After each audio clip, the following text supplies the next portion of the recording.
Hello, it is Ryan, and I was on a flight the other day playing one of my favorite social spin slot games on ChumbaCasino.com. I looked over at the person sitting next to me, and you know what they were doing? They were also playing Chumba Casino. Coincidence? I think not. Everybody's loving having fun with it. Chumba Casino is home to hundreds of casino-style games that you can play for free anytime, anywhere, even at 30,000 feet. So sign up now at ChumbaCasino.com to claim your free welcome bonus. That's ChumbaCasino.com and live the Chumba life. No purchase necessary. VGW. Void where prohibited by law. See terms and conditions. 18+.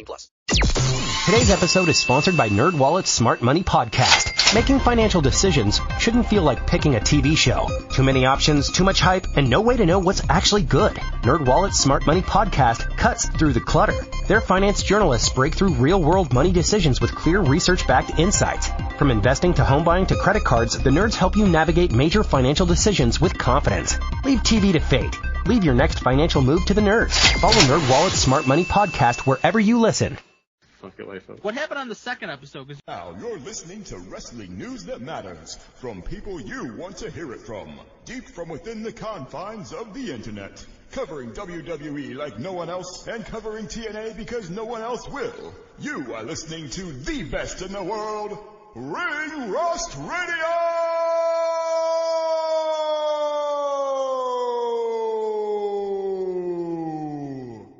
Brad Maddox.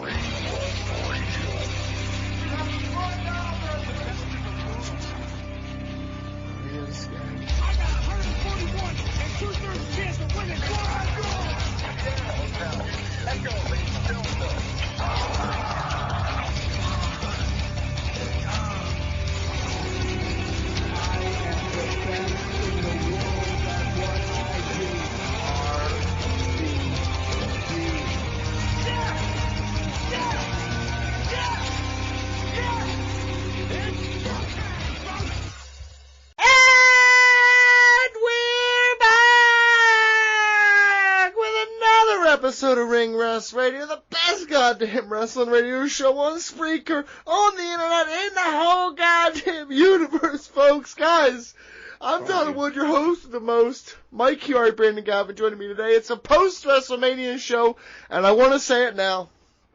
I witnessed one of the greatest spectacles in wrestling history this weekend, guys. I was brought to near tears watching this Battle of Goliaths in the ring.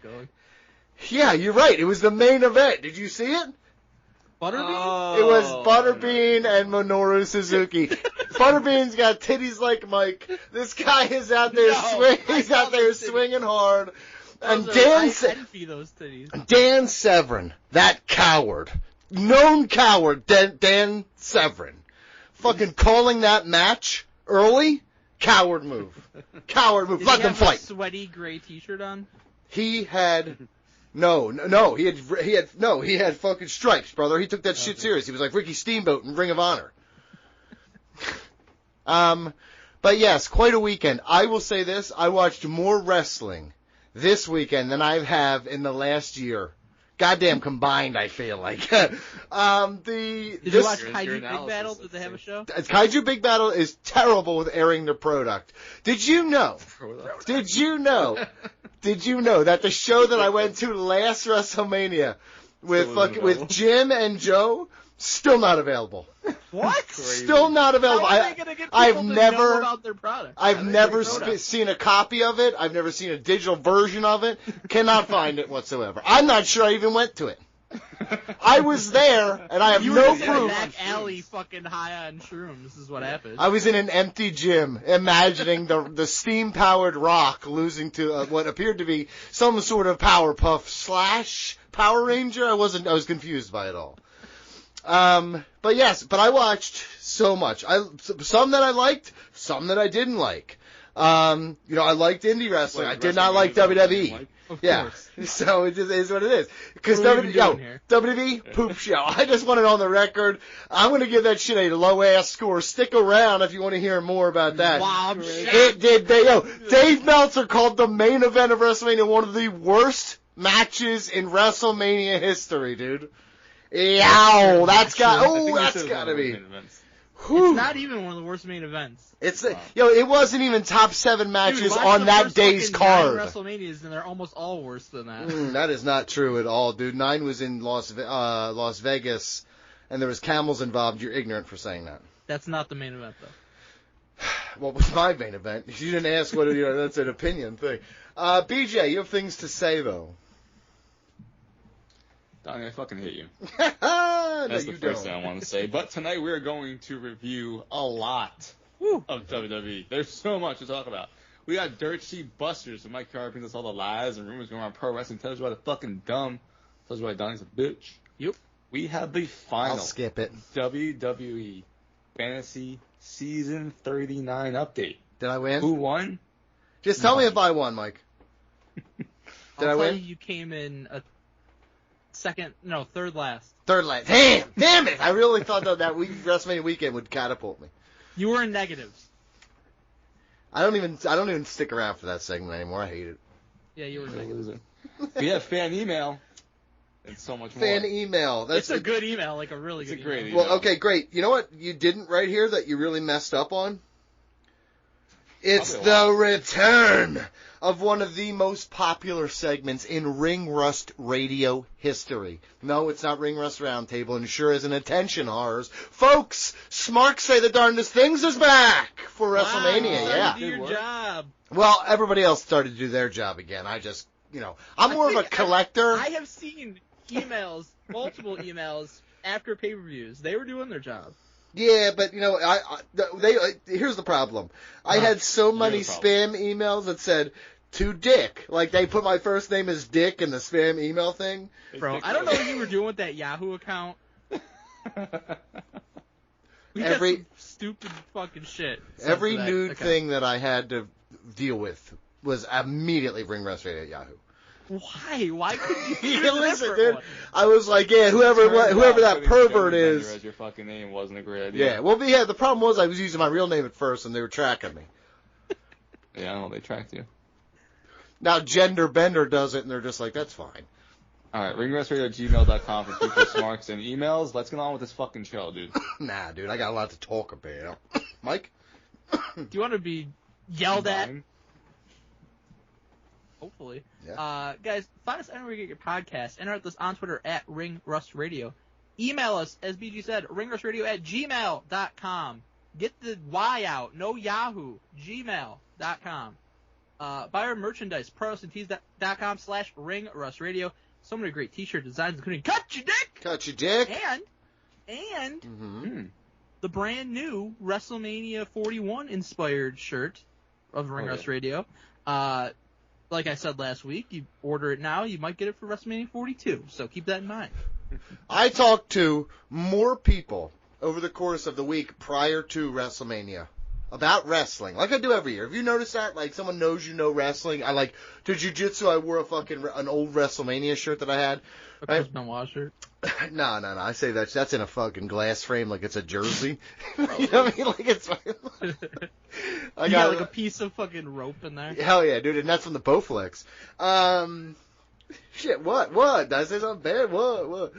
No, you tell the Mary Kate and the kids to look at it if you're annoyed that day, probably.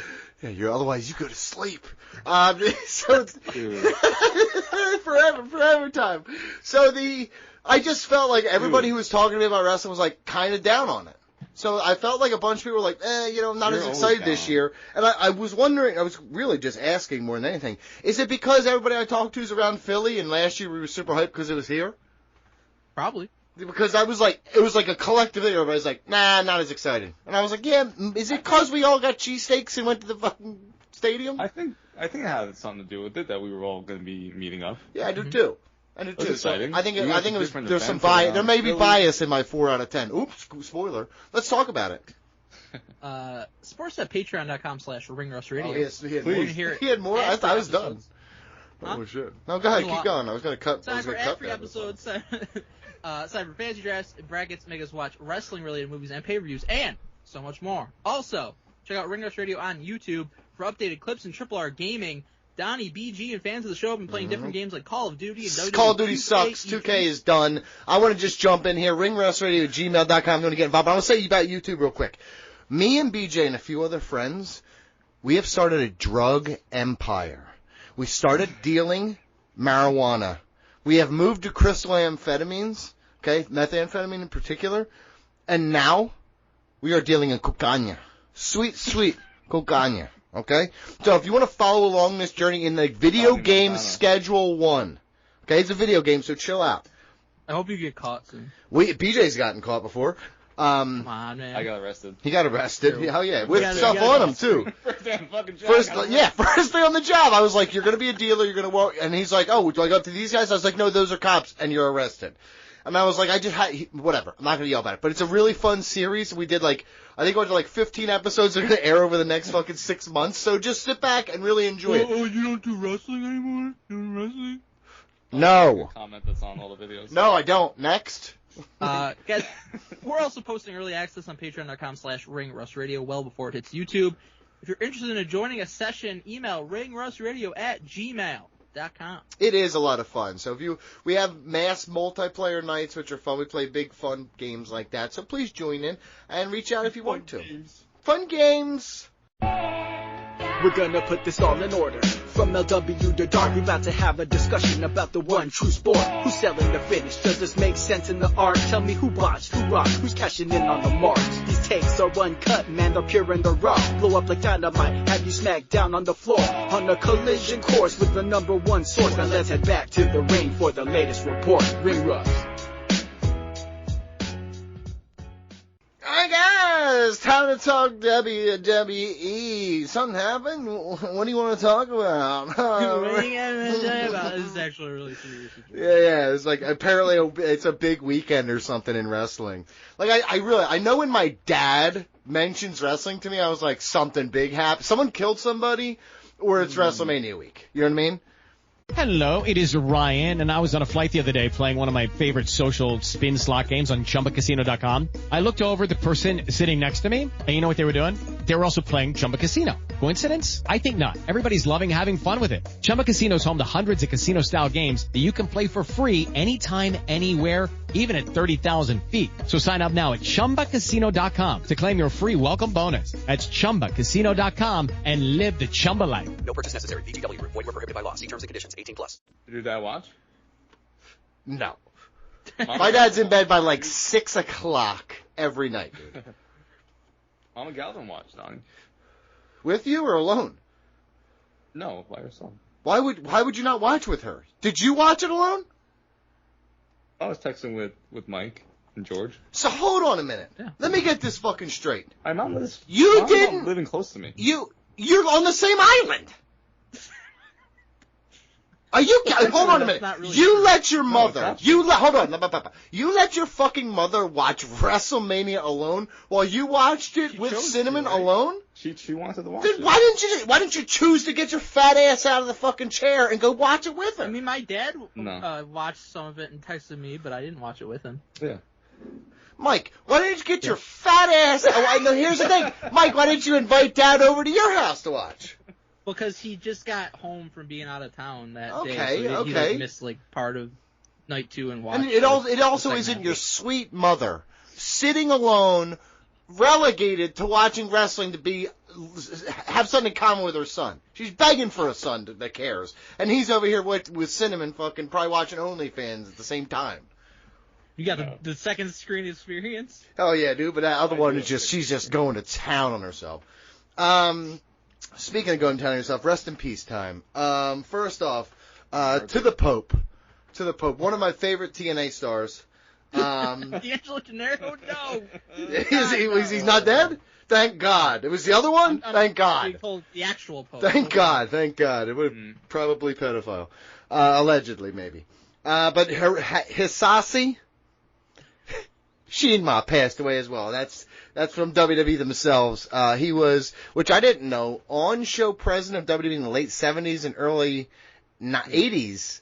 I did not know this. I didn't know that either. I didn't even know there was television. How was he? Liaison to New Japan, I guess? There was, what does on-show mean? Like, he would just be at the show like, I am your fucking president. Like, is that what he said? There was WWF television, but it was this at the Maple Leaf Gardens or at the Boston Gardens. I have never seen this Garden. Why was person. every arena a garden back then? Yeah, but that's true. There's a lot of fucking gardens, dude.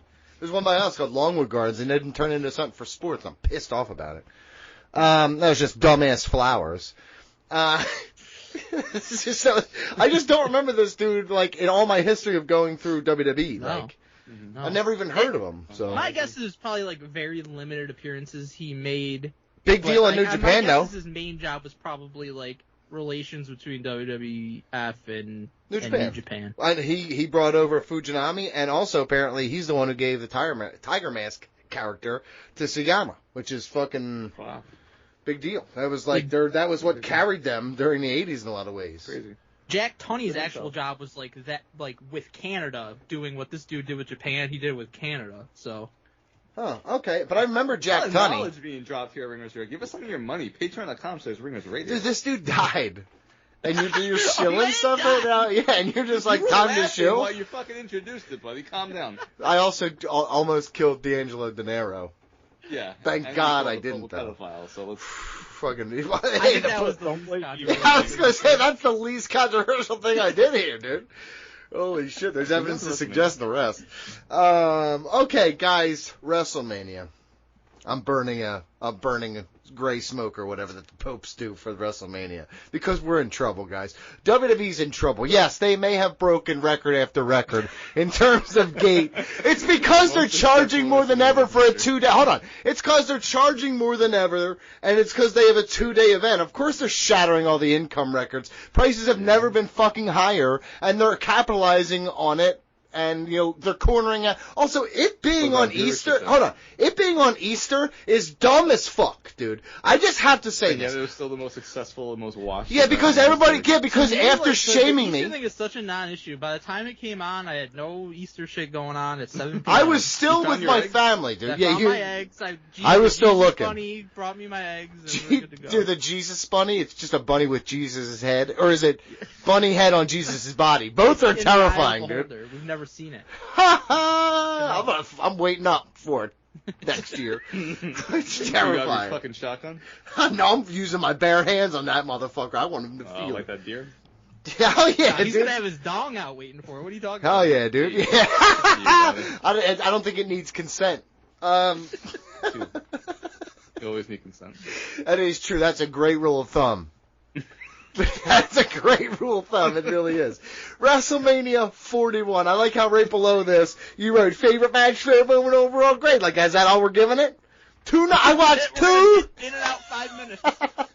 I watched 2 nights of this motherfucker. Now here, honestly, there's you rewatched it too, huh? Yes. So here's the deal. Yeah, that's such bullshit. Oh no, here from now on, you guys know that sometimes. Listen, I like a good gag. I like having fun with the boys. Right? That's me. Ha! I'm a chuckler.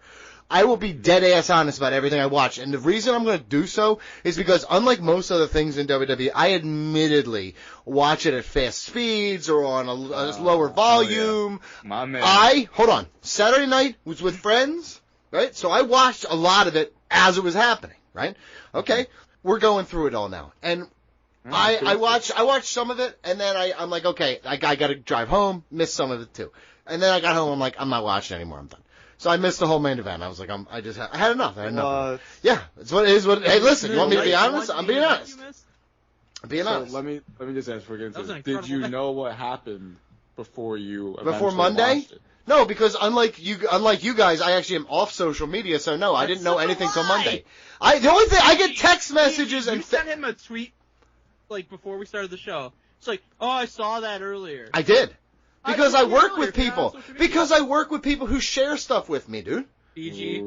It's true. It is. That is what it is. That's literally. I can verify that he has other people he talks to. It's a Barstool. It was a Barstool thing, and somebody saw it that I work with who sent it in group chat. And his name was Donald Wood, and he went on. Wait, listen. You can say what you want, but no, BJ. I had no idea about any of it. I don't know what you're talking about. I don't really care at this point. Okay, the main event. I didn't watch. Fucking radio. I just want to get into the WrestleMania. I'm trying to be honest with you guys. I watched it. I watched a little bit. I watched more than I wanted to know. All I did was ask a question. Did you know about the turn? No. Before you watched? He did. No, I didn't. I did not know the turn. And here's what else. I watched it more than I usually do live, which is more than none, but I watched it live, and then I rewatched it very attentively. I watched it very closely because I wanted to analyze it. I want to say this first. There's a shit ton of videos, man. The video packages were so long this year, man. Like, wait, video? I didn't even see the video pack because I don't have the fucking ad-free version of Peacock. Well, I think you can only see them like if you rewatch it, you know. Oh, well, I watched. Really? I watched them. I watched all of them. I was like, dude, are you kidding me? I'm trying to skip ahead. Would go too far. I got to skip backwards. Dude, but the ad keeps coming up the whole time on Watch Wrestling, so I'm like, fuck. Right? It's brutal. So you know what? I want to go through. Let's not dilly-dally. We're not. Not so far. I've never seen someone dilly-dally more than $1. Let's go match by match and talk about it. And you're going to get the honest version of me because I watched it more attentively than I've watched anything in a long time. Recent memory. Recent memory. That's good. Could be 3 months. That's recent memory. That's true. You don't have much recent memory. Jay Unther back. He's out here, and Jay comes out to the crowd. The crowd loves this guy. Big reaction. I will say this. Awesome, huge reaction for this guy, but I'm going to say overall, the crowd was kind of weak at keep. That's a motorcycle. I don't know what just happened. I have the window closed, dude. Like, that's just dumb. So, the crowd overall was less loud at times than that motorcycle that just drove through my yard. I was very let down by a WrestleMania level crowd. Besides the opener and the main event, they were pretty quiet. And I think that it being daytime during an event, it kills me. Or if it's well, night 2, I feel like they were a lot more energetic overall. I do agree with that. But night 2 was also definitely the much better night too. So. Yeah, I do agree with that. It was I would say it's. No, I'm not going to say that. I'll reserve all judgment till the end, because it'll fluctuate as we go through. You got to keep all your lying options on the table. No, I'm not lying. I'm still soaked. I'm a sponge right now, and the table's wet. He's being a dirt sheet. I'm a sponge right now. Table's wet. I got to collect it all, and then at the end, I'm like, I got you. Here's what I think. So yeah, right, Gunther loses another match. Jey Uso again. Wait, what did you just say? Did you say Gunther loses another match? Loses another match. He's at WrestleMania. Lost any match. What did he do at WrestleMania last year? Like 4 losses. What did he do at WrestleMania last year? What was that thing he did at WrestleMania last year? Oh, he lost to Sami Zayn. He lost to propel him to the World Heavyweight Championship. Got it. So, perennial losers. I'm here. So for me, Jey Uso did exactly what I thought he was going to in this match. His in-ring work was solid. Gunther carried the bulk of it. Jey Uso wins for the moment. Great stuff. This is good. I enjoyed this. You know, I mean, it's not like I said.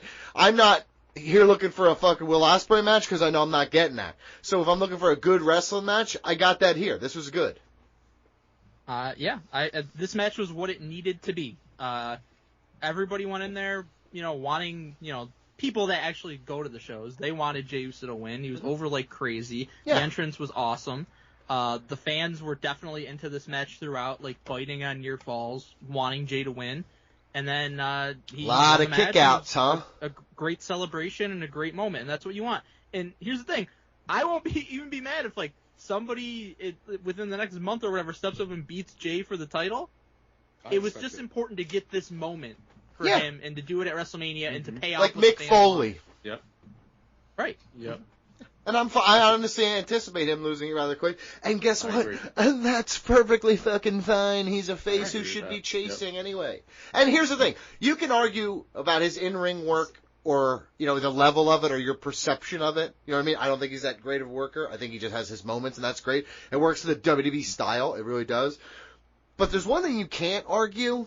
A lot of people out here yeeting. I think it's dumb as shit, but a lot of people out here with the glasses and the shirts and they yeet, and that's honestly talking to random people about wrestling the week before. I heard people yeeting at me, and I was like, "Really, you?" Like most wrestling catchphrases are dumb as fuck. That's the thing. Right? This is on the dumber side. Oh, this is as dumb as it gets. But there are a lot of dumb ones. Yeah. I also want to mention real quick. There was a really cool spot in this match.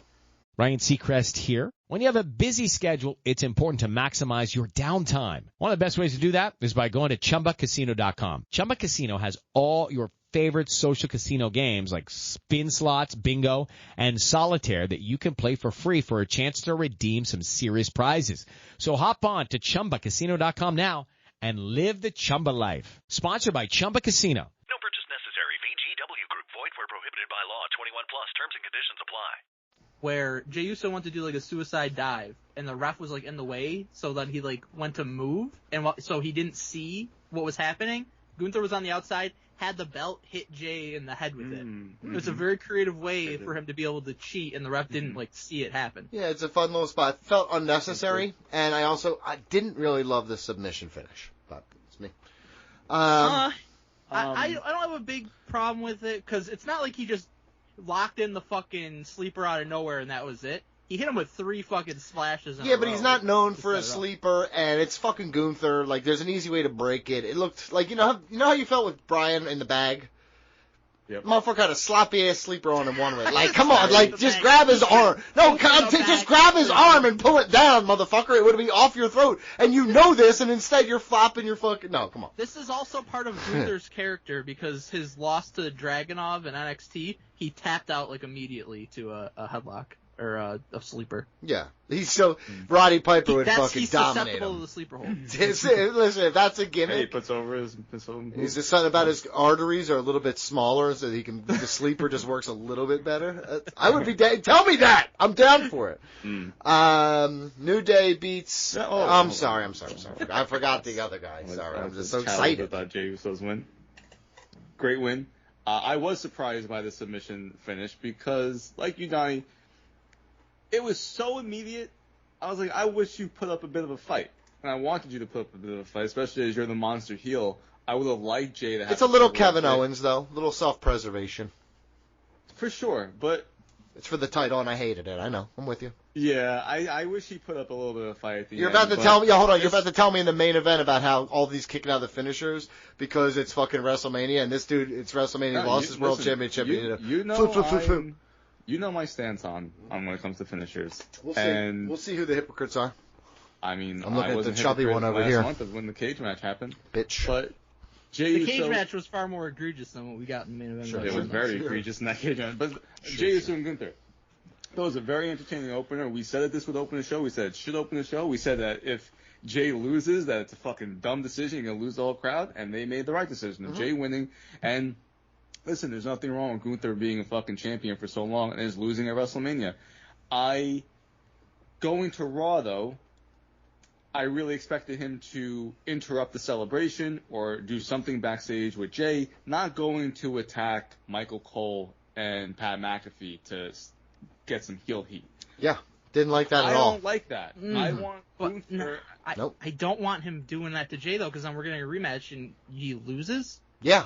Honestly, I'd be fine with that. You gave him his WrestleMania moment. We just talked about it. Win the championship back, which I think they're going to be doing him and Goldberg. So I don't think they want to put the title back on him right now. I mean, they could have done that, and he could beat Goldberg for all I care. But I tell you what, regardless of what comes next, I don't like that. Like the follow up of Gunther after this long title reign, which is not to go after Jey, who just fucking made you tap out like a bitch. And you're going after Michael Cole, the commentator. I wish he would have fucking... So I just don't... I don't like that. Right, Michael Cole's been awesome. Honestly, during WrestleMania, you can tell how free he is without fucking Vince McMahon. And he's great. The storyline to be about Michael fucking Cole putting himself I kind of do, actually. I just reversed course. I'm on this, dude. I don't care about Gunther versus Michael Cole at Backlash, dude. That was not the follow-up I Pat McAfee going for the punt. Ring. Hell yeah, dude. The match itself, I thought was really good. Jey, I think the problem is when it comes to Jey and people's criticism of it, and I understand, like, he's not the crispest in the ring and whatever in this. He is primarily a tag team wrestler, so when you were watching Jey, you were basically watching, like, half a match. Like, he didn't have to do it all by himself. Well, he's definitely modified his style. There's no hot tag coming for him. It's more of a getting beat down and then powering up. It's like he's taking a hot tag. He's like, that's what it is. Yeah. Well, honestly, he reminds. I thought he did a great job in this match. The match was very good. Yeah, Gunther did a great job. Honestly, it's one of the better matches of the weekend. I don't know what for WWE. Yeah, I agree. For WWE, yeah. All right, let's run through some of these lower card matches because they're pretty doo-doo. Just stick with this because it's about like. Sami Zayn coming back just to celebrate with Jey? Like, I was thinking about this last night. It's like, why couldn't Luva Kaiser go and, like, try to help Gunther and then Sami Zayn helps Jey? Or Jimmy, like, I just hate the fact that Sami Zayn was taken out The whole thing was for him to help Randy Orton against Kevin Owens, which we said last week. But then they did absolutely fucking nothing with this guy. It makes no sense to me. I thought he was going to attack Jay last night. I thought he was also, Mike. I thought maybe Jimmy was going to. I really would have liked that. But I don't want that to happen though, because I don't really want him as a heel right now. I just want him. Period. Something so was if going it's to a heel, I'll happen take with it. Jay instead of him coming out on Raw. They had a great video package for him, but like the only thing that we got was just him celebrating the championship. Yeah, I don't care for it. I'll be honest though, I think he might be turning on him in these next couple weeks. I think he might. Yeah, I would imagine that's where the story's going, but that doesn't make it what I want. Nor is it good immediately. If he wins the World Heavyweight Championship. Okay. So you think a newly heel Sami Zayn is going to beat Jey Uso for the championship? Could be a I Daniel get on Bryan board with situation. that. Are we on board with that? I would like it. I'm just not sure they're going to do it. That means that Sami Zayn wins the championship, which we feel like probably would never happen. I'm on board with it. Yeah. That's where I'm at, because I don't necessarily want him to be heel because he's such a great babyface. But as we know, but here's the thing: if you're going to turn him heel, if you're going to do it, if you're going to do it, turn him heel. Why wouldn't you do it at fucking the Raw to WrestleMania? Do it like this they just did big fucking moment. like 5 turns and returns and debuts. Okay, well do one more. Do another one. Pop the ratings. Pop. I said pop, the ratings. The pop. Oh, yeah. But I guess where I come from, Mike, is... Did you think there were gunshots? Rollins, did you dive instinctively because you're from New York City? I thought you were saying, like... Pop, yo, get down, motherfucker, cinnamon! Oh, sorry, I thought there was a backfired engine. Seth Rollins should be going after Jey Uso in the championship after turning heel and joining Paul Heyman, right? Or does Sami Zayn join that group and he goes after the championship and Seth Rollins is like, okay, no, that's not going to happen. I like that I right think here. Seth is still Roman dealing Reigns. with the Roman and Punk fallout. Well, we'll talk about that in a minute because my crystal ball was a little foggy that day. It wasn't CM Punk's shield. It was Seth Rollins' shield. I didn't know. But I'm figuring it out now. I got it almost. That counts as me calling it, right? No. I think it does. The New Day wins the championships against War Raiders. Match was Raw quality. Raw match. Ending was poo-poo. And them running away and being like, oh, they're the greatest of all time now. And I was like, didn't make it for me. New Day won, but this match was just whatever. Yep. I thought it's a fine tag team match. Well, I mean, War Raiders are great, very impressive. I like the finish. Yeah, for heels. Cheated to win. Heel-wise, I don't have a problem with it. It just, it was nothing to write home about. It was very nondescript. I agree. People just keep sending me memes. That's why you say I'm not on the internet, but I'm on the internet through everybody else. So many of Stone Cold from that one thing where he's like, I don't know if the shooter will work, brother, and he's talking about that lady he hit with the ATV. That lady was trying so hard to get some fucking free shit. Can I be honest with you? Hold on. I gotta be honest with you. I would have reacted quicker than her. I would have thrown myself 3 rows backwards. And by the end of that show, it would be me, Travis Scott, and John Cena. We would fucking all be holding titles, dude. I'd be like, yeah, we're square. That's fine. She'll be fine. She'll be at Backlash. She will in a green shirt with a smiley face on it. That dude is like sucking dick or something, man. He is doing God's work out here. He was a timekeeper. He came down with the fucking announce team. I don't know. Yeah, I don't know. To know the real story. He's a Make-A-Wish kid who never gave up. They just fucking. They're like, we're gonna make you lifetime fucking front row, man. If you survive, you can stay. And they're like, he won't last another 6 months. And fucking here he is, 51 years old, fucking still kicking, baby. Or he just won the fucking Mega Millions. Yeah. Dude, at this point, he's got to be so much money. But here's the thing. He might just be donating. He might just own stock. You know what I mean? He's like, I want the front row seat. God. Jade Cargill defeated Naomi in a greener than goose shit match. What are you talking about? Come on, dude. Just because this match was look at me. I mean this from the bottom of my heart. It was a good match. This match was I'm a Galvin like this match. This match was solid. She's a Storm fan. This match was solid. It was okay. If I had to give it stars, it'd be like 3, 2.5. You know what I mean? It was fine. A 3-star match is a good match. Well, no. Okay, then I give it a 2. The Melt's brain rot is getting. No. Here's the thing. If this was on SmackDown as a main event of SmackDown, right? With the animosity on and a little bit of a story going there, right? I would be invested in it. for WrestleMania. I just didn't jive with this. How long have we been talking like we want like mid-card women's feuds on WrestleMania that don't necessarily... Well, this ain't it. They did this one poo-poo. I don't remember the exact amount of time, but it was a ridiculous amount of time since the last non-title women's match was on a WrestleMania. The feud has been good. I mean, it started months ago when Naomi got attacked. Or, I'm sorry, when Jay got attacked by Naomi. Whoa, they all look the same, dude? What the fuck? She built to it at Elimination Chamber with Jade coming back. Like, this deserved to be on the card. It certainly wasn't one of the top, like, matches from an in-ring perspective on the card of... Yeah, that's all I was saying. But it deserved its spot, and it was a solid match, and you got Jade over. Naomi looked great in the match. What's the problem? Hello, it is Ryan, and we could all use an extra bright spot in our day, couldn't we? Just to make up for things like sitting in traffic, doing the dishes, counting your steps, you know, all the mundane stuff. That is why I'm such a big fan of Chumba Casino. Chumba Casino has all your favorite social casino-style games that you can play for free anytime, anywhere with daily bonuses. That should brighten your day a little.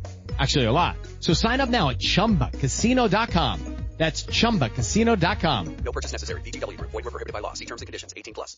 I literally didn't. I just gave it a solid score. I just said it wasn't too. I just said it was barely worthy of being here. You just said the same thing. You said the same thing. Hold on. If I put the Street Profits here and this on SmackDown, that big of a deal? I'd put the Street Profits in the New Day match spot. Not that. That's not what I asked. We all agree that the Street Profits match should have been on fucking WrestleMania. Right. And we all agree that Jade Cargill, Greener and Goose shit still needs some work. It shouldn't have been at the expense of Jade versus Naomi, though. I take it back. It's like 1.5 to 2 because I didn't know the scale we were working with. 1.5. I say 2. I'll say 2.25 if I'm honest. Jacob Fatu and LA Knight. Wait, BG didn't say nothing. I agree with what you said, Mike. It's a good match. Yeah. There's nothing He's much gonna about just that. echo Jade chamber should've won. you. She won. The feud had some heat heading into it, and Jade looks like a fucking star. I mean, she's one of the most impressive fucking people that they have on the entire roster. You have to showcase her. This is what we've wanted them to do for a long time, of give her a singles match. Naomi did exactly what she should have done. She put over Jade in a great way. I thought it was good. I thought they had some good spots in this match, too. So I don't understand the problem with this. Yeah, I did 2.25, baby. No problem. What did Dave Meltzer give it? Can you give me a star rating for it? He doesn't have his ratings until later this week. Damn it. Yeah. He's gonna give it 2 stars. Hold on. He's gonna listen to the show. He's gonna listen to the show first. He hasn't heard Ring Rust Radio this week yet. He definitely listens for fucking Mike's dirt sheet shit. He's the one commenting. He's the one commenting that we don't cover weekly wrestling as much anymore because then he has to do the work himself. It's like, God damn it, you guys were so good. Jacob Fatu and LA Knight. I thought the match didn't live up to my hype, but it was fine. Really? Yeah, that was fine, and I think Jacob Fatu winning is cool. Good match. Yeah, I agree. Yeah, To me, I think this is the second best match of night 1. No. Not for me. No. I would have this like 4th best. Yeah, I think I agree with. Maybe 5th. No, that's stupid. Yeah. Hold on. You said 4th is fine, but 5th is stupid? Come on, dude. Was that the line? Yeah. Actually, no. I can understand if you think it's the 5th best match. Yeah, I know. I just went down the card. You can't be at 6 or 7, no. You can't do that. Okay, all right. Hands up. I won't even try. Triple stamp and double stamp. But I thought it was a really good match. I enjoyed it. First off, good for Solo showing up for the entrance. Good for him when he got on WrestleMania. But Jacob Fatu is a fucking star. He is one of the best guys that they have. He's impressive. And LA Knight is awesome. And this was exactly, as far as I'm concerned, what it needed to be. I think it was the right decision that Jacob Fatu go over for the championship, like we predicted, of course. But LA Knight, I don't think he loses much losing to Jacob Fatu, who they positioned overall as one of the most unstoppable forces in this fucking company. And I think it's great that Jacob Fatu won the championship. I know we said heading into this that like it kind of feels like a step down, but winning a championship, his first championship at WrestleMania, is a big deal. It's a nice consolation prize, but it still feels like a step down. It's not a what's it a consolation for, though? He could have had a spot against Roman Reigns or something, or been involved with The Rock. Well, they're building to something much bigger. With Obviously, The Rock was now, too busy to show up like a piece of shit. The crowd was very much into this match, I felt like. Obviously, LA Knight's hugely over as a babyface, but even though Jacob Fatu's a heel, like, he's been super over ever since he debuted because he's just fucking cool and does cool shit. I thought the match was very good. Like, the LA Knight counter of the that was moonsault awesome. into the BFT was very cool. And he got his foot on the rope. But then, like, the finishing sequence with Fatu hitting with, like, multiple moonsaults, getting the win. I thought this was a very well-worked match. LA Knight is so underrated, I think, in the ring. Like, he's not, like, your fucking typical 5-star match kind of guy, but he knows how to put on a good match and get the crowd into it. And Jacob Fatu is one of the best, like, big man workers there are. Thick man workers, at least, in wrestling. I really enjoyed this match, and obviously, right choice having Jacob Fatu. Who was Fatu feuding heading into this pay-per-view? LA Knight and Braun Strowman. Should have been Braun Strowman in this match, and No, I stand firmly by that. Paul This said? match would have been... Yeah, he was joking with him. He was having a great time. He told him, "You're not on WrestleMania because you fucking blow, brother." Yep. And guess what? I think He was Braun right. Strowman's going to be in the Seth Rollins group. Mark it down. Yikes. Mark I'll it kill down. myself. Yeah, no, hold up. Get that in writing. Get that in writing, dude. It's not funny. We don't suggest that. And if you need help, please reach out. It's fine. You'll be okay. Becky Lynch might be in the group. You saw one meme, dude. Yeah, I got sent that one, You too. didn't see a meme? You think it's going to be fucking Becky follow. Lynch? No, fuck you. Ray was talking about that on Busted Open. Who? I don't listen to that shit. Who? Yeah, who? Fucking who? There's other podcasts? Ew, yuck. Actually, here, my favorite match of night one. El Grande Americano against Rey Fénix, dude. This Very match, fun match, but that's insane. this match was the best 8-minute WrestleMania match you're ever going to see in your life. I love this match. I thought it was fun as shit. I thought it was technically amazing, right? They're super gifted guys. It was so fun seeing Chad Gable do lucha. What are you And- talking about? That was El Grande. Dude, that Exactly. like 540 or whatever you Yeah. fucking did. Yeah. Dude, yeah, that, like into I a thought he was almost senton going to kill kind of thing. himself. Yeah. And then so much for Rey Fénix's push. He's already buried here in WWE. Oh my god. And then, El Grande Americano One over. So, loss is there we go. burial. Hey, dude, listen, dude, it wouldn't have an AEW that He way. cheated. What do you mean? By the way, The loaded sad mask, for- by the way. Sad for poor Rey Mysterio. I'm so sad for Rey Mysterio. He's got dude. such I was pussy really legs looking now. forward to Get it. over it, dude. Just stop wrestling beforehand. Just do light work, dude. Dude. But it's awesome that Rey Fénix got to be on WrestleMania a couple weeks after debuting like that. It made sense based on what they did on SmackDown with Chad Gable being in the Battle Royal, getting eliminated. He's in the Battle Royal because he's not on the WrestleMania card, as you know. Gets eliminated, and then El Grande Americano shows up later and eliminates Phoenix. So good. Well, and I mentioned this to you, VG. It's it almost worked out too well to where it's so they run that angle with him and Phoenix, and then Rey happens to get injured later in the night in a tag team match so that Phoenix replaces him. Makes you wonder. Are you wondering that Ray is not really hurt? I'm wondering. Are you for sure. wondering if they Bailey'd her? If they Bailey'd her? we'll Yeah. get Yeah, I'm to wondering that. if they Bailey'd him. Oh, okay. That'd be interesting to keep two of your biggest stars off the show. Yeah, I would think that he's actually hurt. That would. I'm not going It's to just weird wildly to me that speculate. They ran that angle with Phoenix, and it just so happened that Rey got hurt an hour Yeah, later. or I'm whatever. not going to wildly speculate. So, But either Dave, way, I'll the leave match that was to excellent. Dave Meltzer. El Grande Americano. I love the fucking steel plate in the mask gimmick. Yeah, of That course. was great. And To the that's why Rey shin? Phoenix loses nothing from losing this match because he got fucking cheated. And Buried. Donnie, your boy Vikingo, was in front row, and he came in and helped Rey Phoenix. AAA. That's crazy. Are we going to talk about that right here? Guy? No, first off, we over here at AEW. I don't know why I said we there. I'm certainly not paid. Yeah, you do. So we have a deal with CMLL. So Yeah, a deal, you don't own it. all good. No, and that's okay. We own Ring of Honor, so it's all good. So for us, it's all good over here. But I say to you, and me as a wrestling fan, give me Lucha Underground Fucking do it. something. Lucha Underground and AAA, they were partners. And so hold on, I did a little bit of research. So the tapes for Lucha Underground were actually owned in part by El Rey. Or this is secondhand information. Don't know how much it was true. And MGM partly owned it. Okay, yes, and there was a deal that AAA had some sort of stock in the company as well because its stars were involved, right? Right. Okay, so if there's, WWE can make deals and be like, hey, we have this in here, they own a part of this, we're working with them, and they also a lot of the stars that were used, and they have a history with Krista Joseph and a lot of the writers who did it, right? The people are there. If I had any kind of decision-making power in WWE, I would be pitching that as like a fucking show. Raw Underground. Peacock or Netflix or whatever. Mm-hmm. Yep. Its own kind of like thing. And they already have. They have Penta and they have Phoenix. And first off, just get it on the streaming service now. Just let other people see it. Tons reportedly coming in. Jeff Cobb. Yep. Offer fucking Dario Cueto more than the $10 a show he makes at MLW. Whatever he needs, get it for him. AAA has on their roster right now. They got Mil Muertes. They've got Drago. They've got Aerostar. First off, you're missing fucking. They got Alberto Del Rio. We're not gonna talk about. Yeah, he's not coming. A bunch of former Lucha Underground people that you could have on that show, and then you got other people on your roster that you could easily work into that. Wade Barrett. Great.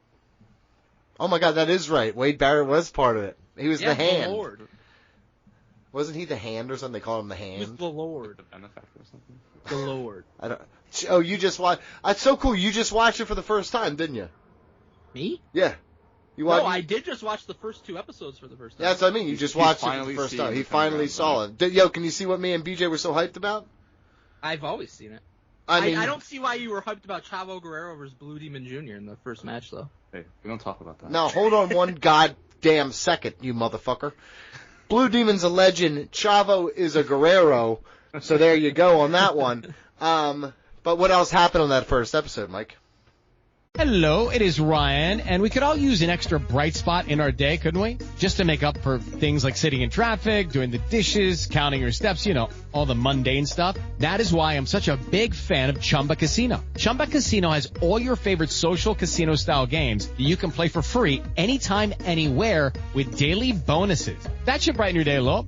Actually, a lot. So sign up now at ChumbaCasino.com. That's ChumbaCasino.com. No purchase necessary. VGW Group. Void where prohibited by law. See terms and conditions. 18+.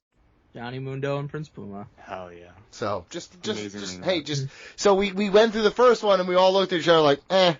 Then we saw that next one and we're like, yeah, boy, check it out. And then we said that episode 2 was even better. And then I think we're like, Mike, you should probably watch this. And you're like, yeah, we're gonna be covering this. I've been rewatching it lately. And then you got into episode 3 and you're like, you guys are my best friends. I remember the conversation. You said that. And then we have... Wait, hold on. Before we go further along. Oh, my God. This match was great. Well, you wanted a whole fucking tangent for no reason other than WrestleMania. All right? Grande Americano, Ray Phoenix, awesome match. I'm very upset that Ray wasn't there. He's one of my favorites. I want to see his attire. I want to see the entrance. Got a better Ray. I want to see the legend at WrestleMania. Would have added the star power. I wanted to see him get unmasked, but it's not happening yet. So I'm very much now looking forward to seeing how the storyline progresses. Maybe Ray is healthy enough to be at Backlash or whatever they do with the storyline. I'm looking forward to it. I loved the finish of it.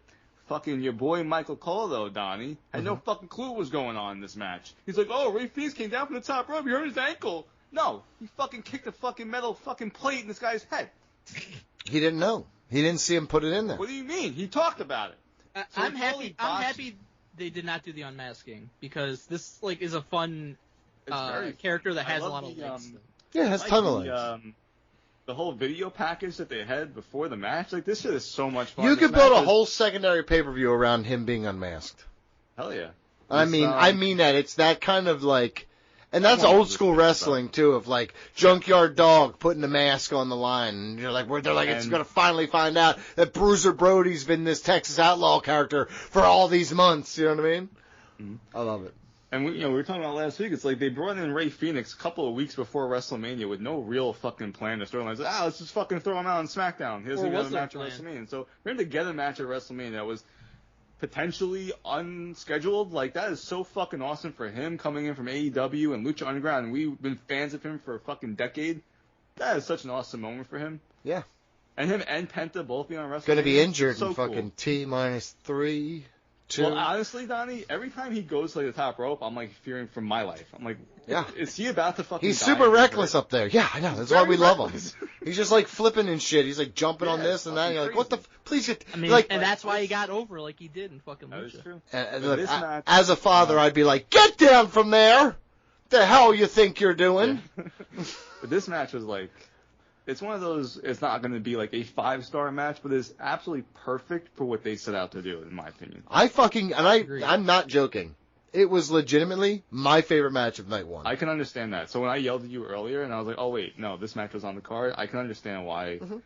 I can definitely understand why this would be someone's favorite match of the whole weekend. Or sure. Well, just night one.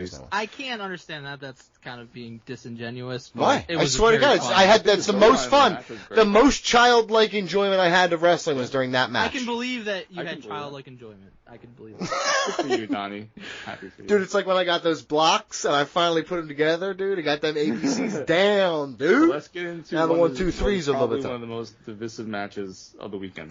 Divisive, some say. Divisive. And Tiffany could be correct. Either Thanks, Mike. Tiffany Stratton versus Charlotte Flair. This was a poop show. So I don't agree with that. Disagree. I'm sure you don't. I'm sure you fucking don't. Everyone else seems to agree with me, though.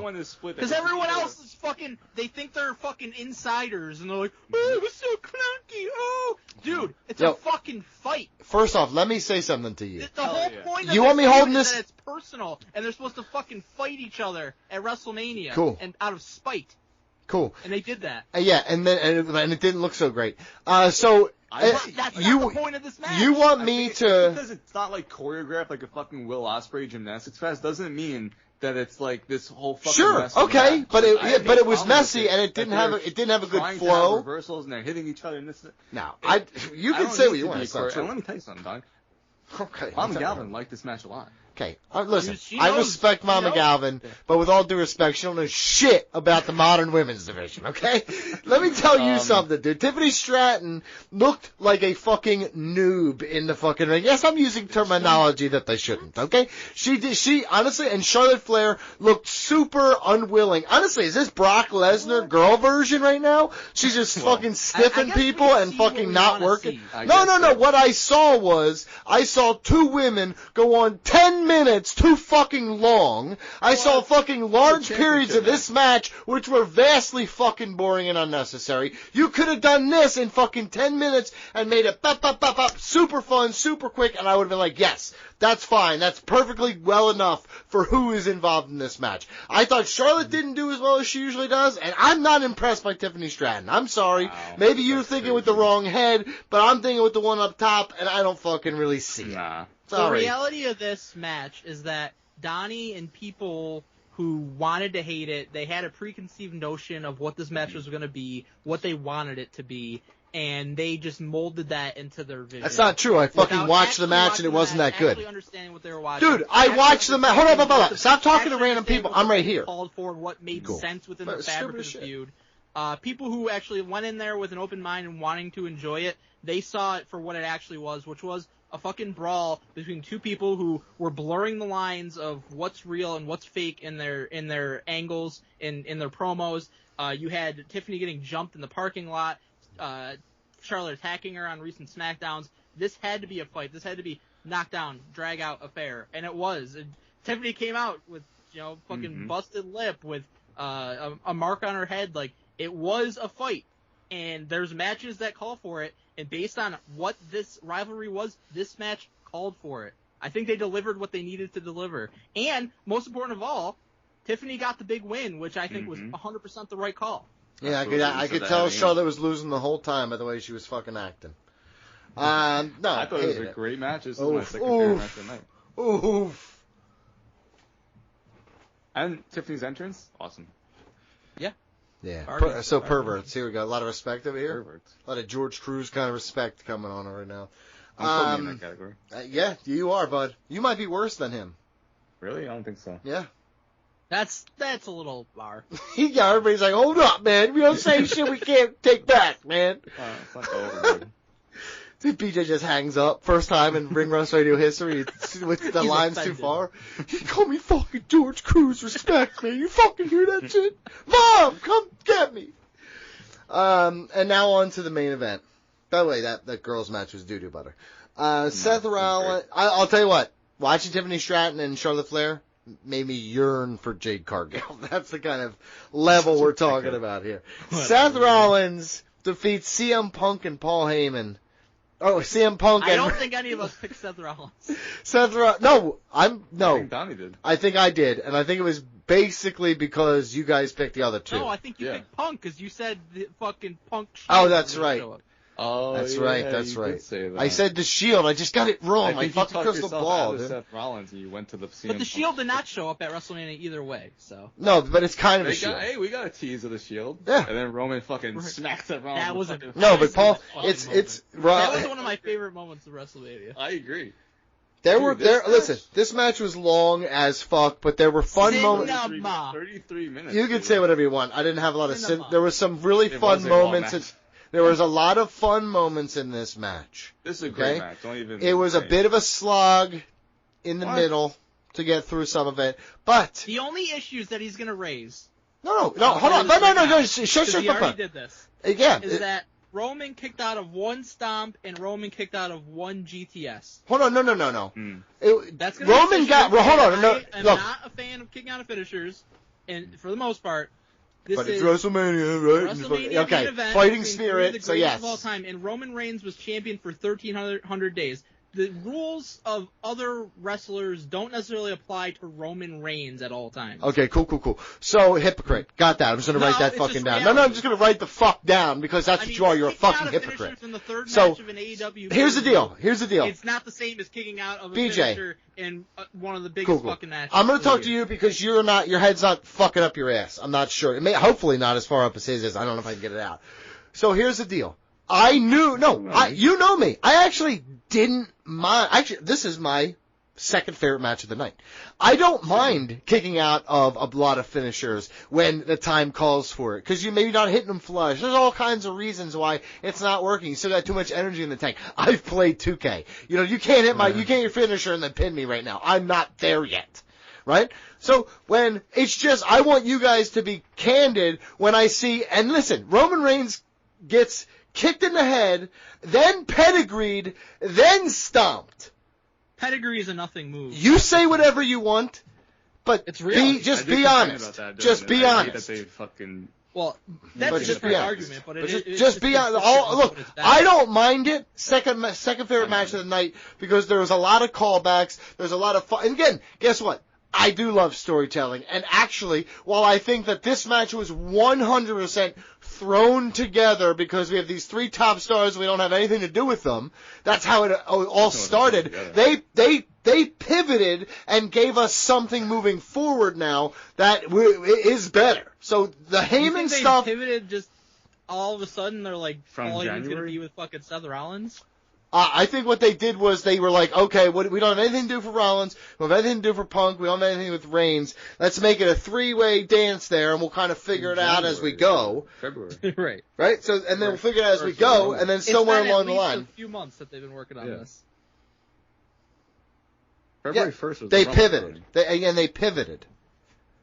They changed course to make it more Paul Heyman and Seth Rollins and anything else. So yeah, they made that. But that was when the storyline. But here's the they were hold on for a bit when they first started to. Yeah, and they pivoted. This back going. They pivoted, and it fucking actually became something worth Paul Heyman's involvement. This match was fucking awesome. Like, you owe me a favor with CM Punk and Roman Reigns, and CM Punk and Paul Heyman, and Roman Reigns and Paul Heyman, then Seth Rollins when he didn't stomp Paul Heyman. Now you owe me a favor. They made the most. This was great. All the build up to that moment with Paul Heyman was fantastic. They made the most of something that they threw together, and it became one of the best things on the whole event. This to me was easily the match of the night one. It's second best match. To me, it's.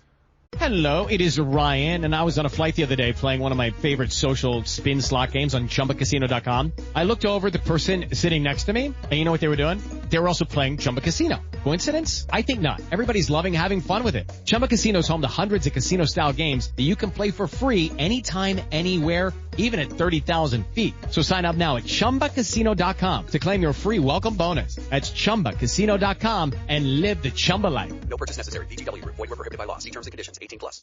Second best of the whole event. I agree. Just slightly behind something on night 2. Yep. But this was excellent, and Donnie did rightfully mention the callbacks. That's part of what makes this so good. Like, teasing the Shield powerbomb, and like Seth thinking that Roman's gonna do it, and they just slaps the shit out of him. Have it, Heyman hits Punk in the balls, and then he's like, "Oh, I'm going with you, Roman Reigns," and then he's like, come on, Roman, Seth's back is turned. He has the chair in his hand. He's going to give to Seth what Seth did to him to break up the Shield. And then Heyman turns around and hits him in the balls, and it leads to Seth winning. Like, just the story told in this match. Now, real quick, awesome. I got to interject, Mike, about that Paul Heyman to Roman Reigns dick shot. Number one, if you see what he actually hits the chair with his hand coming up, right? He couldn't find his dick, so he starts wiggling his arm around real hard. Couldn't even find his dick. It was a sad moment for Roman Reigns. You and I both know Roman Reigns has a huge dong. So listen, dude. I don't know that. I don't know that. We know it. All that testosterone went to somewhere else because Heyman hitting the chair so it didn't look so great. So what he did was he started wiggling his arm really hard to make it look like he's really crushing his dick. He was mashing up his balls, which would hurt. Yeah, yes. But I'm saying it's like that little moment where he's like, "Ooh, that didn't work perfect. I'm gonna mash him now." Like it's a great pivot. And also, real quick, I don't know if it's a great adjustment on the fly, but I don't know if we're gonna talk about it. But him on that post-show thing, yelling at everybody, and then him on McAfee, fucking running everybody down. That shit is I watched that live. He fucking owned Michael Cole. He's like, I don't see you running off to Jacksonville. Yo, he is an incredible gem of a person in wrestling. I love him, Bobby Brain Heenan and him. Rollins. Like, I didn't, it was a thing that a lot of people were speculating on. I didn't think they'd go in that direction, but there's no denying it's a very interesting angle. It's different and cool.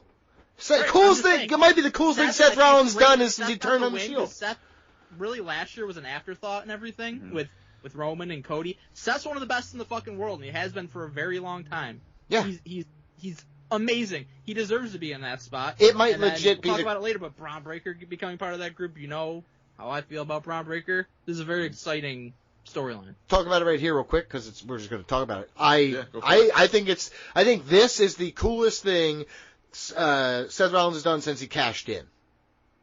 That his big cash in. Like this is the coolest angle. This is the biggest angle he's had in years. Because he's affiliated with Paul Heyman. He's and then now you add Braun Breaker, who we love, and the speculation about adding someone else. You know how much we love stables. That's a unanimous feeling we have here at Ring Rust Radio. Stables are always good. So now you have this thing where, or maybe he brings a guy from NXT.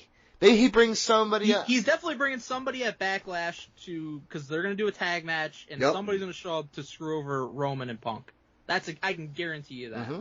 But I have no idea who it's going to be. Yeah. Mm-hmm. Guess what? That creates a genuine excitement around him that he hasn't had in a while, around a stable, which we haven't had in a while. I love this. Look, not always a fan of what WWE does, but I love Paul Heyman. I love what Seth Rollins does. I am a huge fan of Braun Breaker, so I'm all in so far. That fucking spear through the barrier on Roman. Yeah. Oh, my God. And here's the thing. That was awesome. When I saw Braun Breaker do that to Roman, that's the Shield level stuff, though, where it's like, he's not doing that to anybody. He's doing it to the top guy. He's new Roman. In that sense, he would be new, but new Shield. Like, if you bring up another guy, and then Rollins is just formulating a new stable like the Shield. He's going to call it the Sword, and they're going to come down in, like, black gear, but it'd be just slightly different. And it's brown out backwards and shit. It'd be great. Fucking great. So, night one. It's fast. Go ahead. I was going to say that first off, I didn't expect that to happen. I thought it was going to be Roman winning, coming out, maybe facing Jay, starting to get the Bloodline storyline back going. And it's now completely opposite. Bloodline storyline's fucking done. I have to accept that fact already. Yep.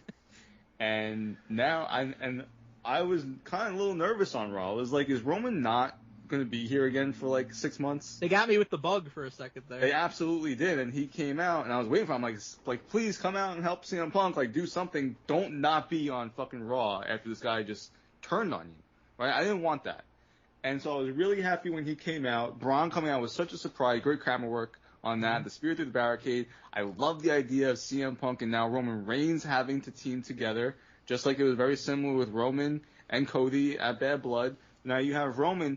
For the first time in 5 fucking years, he's alone. I understand he might team with Punk, but he is now by himself. And it's going to be a very interesting and different character for him. I'm looking forward to that. And that was a big thing heading into WrestleMania. He was on the Pat McAfee show on Friday, and Cole was like, what are you going to do with the Ula Fala? What are you going to do with this? What are you going to do with that? Like, you don't have Paul Heyman. You don't have anyone else with you. And it's a very different now Roman Reigns character. I'm really looking forward to seeing what they do with that because he is one of my favorites on the show. And CM Punk got kind of like bitched out on Raw. So I'm looking forward to really looking forward to this tag team match. Like, for Braun Breaker to lose the championship and then the next night to be in the main event angle, massive. What a great way to be able to take the championship off of him, put over Dom in such a big way. He is so over right now with that championship win, and then Braun goes on to immediately do something significantly better. Well, that's what we wanted for Gunther. This is exactly what we wanted for Gunther. Something along these lines. It didn't have to be. It didn't have to be this. It just had to be something of this magnitude. I agree, and I did not like what they did. Yeah, he beat up fucking Michael Cole. Of course you didn't, dude. So stupid. And so I like when Michael. You shut your ass up. And Braun Breaker on NXT like 2 years ago, Paul Heyman is like, hey, I'm putting my stamp on this guy. And Mike even came out and was like, oh, I think he's going to be part of the fucking Bloodline storyline, the faction. And I was a little early. Yeah, and we've wanted to see Braun and Roman. All right. We got to get through this. Come on. All right. We got to get through. Come on. Well, there's a lot to talk about, so we're going to have to double time through night to take two. But real quick, last thing before we move on. CM Punk is 100% washed in the ring. Scott, he was a step slow and a fucking dollar short. That dude is washed, dude. Sky defeated Bianca Belair and Rhea Ripley. And man, I'm so glad I'm not a fucking moron who said this shouldn't be a match at WrestleMania. First off, it's almost unanimous. Everybody besides you two, thought the build of this sucked. Who the fuck are you talking about? Every single person that I ever talked to said that to me. They said the build to that match sucked. And I was like, okay, you're right, 100%. With that said, I acknowledge on this show hold on. All those people shut the fuck up because this is the match of the whole fucking weekend. Look at me. No, it wasn't. Everybody. Sure was. BJ, be honest, because you're the honest one, right? You're the one who's always honest. Okay, look at me. Look at me. Looking at you. Didn't I say the whole time I didn't like the build, but the match was always going to be awesome? I always stood by that. Well, I mean, if you thought the match would be bad, you're a fucking idiot. Yeah, for sure. I just didn't think the build was good. The build wasn't good. The match was great. We all knew this. Your issue with the build. And the result was surprising. Was that Io was quote unquote shoehorned in, and she was just going to be there to take the pinfall. She was 100% fucking dead wrong on it. They pivoted because I was right. Was that she was being overlooked by Bianca and Rhea, and then she proved to them at WrestleMania why she should not be overlooked because she fucking beat them. Yeah, that's a cool story. Storytelling. Literally a cool story, bro. Match. It was all perfect. There's nothing to cry about here. The build sucked, but the match was great. I would give this. Okay. Hold on. I have no problem with fucking Io winning. Absolutely. I would come out of this perfectly happy with any of them winning because to me they might be the three best right now in WWE Women's Division. I agree. They're three of the best regardless of any division, as far as I'm concerned. Yeah, we don't put gender bias on it or nothing, right? Agreed. And I thought the action first off, we said they should open the show. They did open the show. Mm-hmm. They had a surprising finish because no one was picking Io to win this match. Yeah, and great match. Everyone absolutely fucking delivered from the entrances. 4.25 stars. Bell, they all delivered in every single way possible. As far as I'm concerned, no one lived up to this match for the rest of the fucking night, and they outshone everyone before it. Timing of the finish was perfect as well. Yes, that was amazing. Bianca hits the KOD. Io comes down with the moonsault right at 2 and gets the pin off of that. Insane. Great timing. Beautiful. But I also said it was going to be awesome. Thanks for being right. Just like absolutely. Hey, the build. Build sucked. It was going to be awesome. I gave 4.25 stars. I don't know what else I can tell you. It's a great opening match. A great opening match. Can I tell you the one thing that I think hurt it though, in my opinion, just a little bit as well. The fact that the last match of night 1 was also a triple threat. I agree with that. So it was just a little bit weird because I was watching them back to back, so I literally went right from the fucking main event to this match. So different though. This one was. There were some spots. There was a few spots where that's why I noticed it because there was a couple spots. When I was watching Donnie, I was like, interesting. Night 1 main event, triple threat. You're gonna open the show with a triple threat. That's not typically how you would book, but there was no other option. You're right. I just listen. You said there's not a lot of spots, but there were enough to where I was like, oh, I forgot. I just saw that. That's why I felt that way. Yeah, but I did also feel that way. Yeah, but it's still the best match of the weekend for WWE. Getting her celebration. Stephanie Vaquer coming in out of fucking nowhere Ryan Seacrest here. When you have a busy schedule, it's important to maximize your downtime. One of the best ways to do that is by going to ChumbaCasino.com. Chumba Casino has all your favorite social casino games like spin slots, bingo, and solitaire that you can play for free for a chance to redeem some serious prizes. So hop on to ChumbaCasino.com now and live the Chumba life. Sponsored by Chumba Casino. No purchase necessary. VGW Group. Void where prohibited by law. 21 plus. Terms and conditions apply. What the hell? That was Roxanne wild. and Julia And coming then out of Roxanne nowhere. and Julia Listen. coming out of nowhere. Rhea Ripley Bring 'em making all a up. save. I did not like. Bring 'em all up. Bianca was nowhere to be seen. I did not like that at all. And I don't understand why people are booing Bianca Belair. It Because makes she's no being sense a to me. heel. She's She was one of the smacking her best ass at the wrestlers. crowd. She's a bad guy. She's not a bad really. guy. She literally kissed her She was hand playing and the smacked her Tina role ass. during the feud, but she was really not a bad guy. If anything, Rhea was the one who was the bad guy. No, that's because she's goth. You're just saying that. No. right. My Bianca won assumption has to be that Elimination Bianca's Chamber. going back to SmackDown, and I hope that, do her and Tiffany, to be honest. Let's go on here to Drew McIntyre and Damian Priest. It was a solid street fight. Solid. Drew McIntyre wins. He also snaps a photo mid-match, which is hilarious. That was awesome, dude. At work again. Still believe Drew McIntyre. While as good as this was, he deserved better. Donnie than this. Slayer. Listen. I Your love. pants? Slayer, Doom, First off, everything about this. Damian Priest. I've always liked Damian Priest. Something about him going to Until the last E week. Fed. That's great. Well, the problem is he's a pedophile now, and it's hard to support them. Yikes. But listen. I like This this. match was I awesome. just feel like what are you it's. gonna I say? just feel like Drew McIntyre fucking deserved better. That's all. I'm just hurt by that still. This match was solid. It deserved to be here. But yes, in a perfect world, fucking 10 top wrestlers all be in the fucking main event and going for world titles. Unfortunately, Drew is top one of three. the ones who's absolutely Drew's one of top their three. best wrestlers, but he wasn't. This year wasn't his to be in one of the fucking. You're right. main events If The and Rock going for could, if The He Rock couldn't had make the a card, then great neither match could against Drew. somebody Who it made sense to have this feud. It dated back to last year. One of the reasons why Night 2 was so much better than Night 1 is because you had matches like this on the undercard. Mm-hmm. They fucking killed it. They went all out. A lot of fucking, like, the DDT onto the stairs was great. The finish was great with the fucking Claymore into the chair that was set up in the corner. They fucking beat the shit out of each other. It was a great street fight. Did you see Dante Yeager was right along the ramp? Yeah. And he was. Damian Priest or Drew McIntyre gave him the rock and roll hands. Oh, nice. This match was awesome. This is second best match of the night for me. Yep. I agree. Yeah, I agree. Yeah, I actually agree with that too. I think we go 1, 2, And- 3 right out of the gates, if you're asking me. No, I disagree with that, but you're close. It's good effort so far. I'm excited to see what they do with Drew McIntyre though. Like, Better be big. obviously, he's not going after Cena. So what does he do? He's not going after Jay. He's on SmackDown. So Well, that doesn't really matter because the draft's going to be happening. He could go after Jay. I mean, that would be fucking awesome. He could go beat him. I would love for him to listen. beat I would Jay. rather have. That I would would change the rather. game. Yeah, I would rather have Drew McIntyre beat Jey Uso for the title He than would be Sami the Zayn. perfect one. Jay was one of the people that screwed over Drew McIntyre. I years think that and makes years the ago. most sense of anything. Yeah, please do that.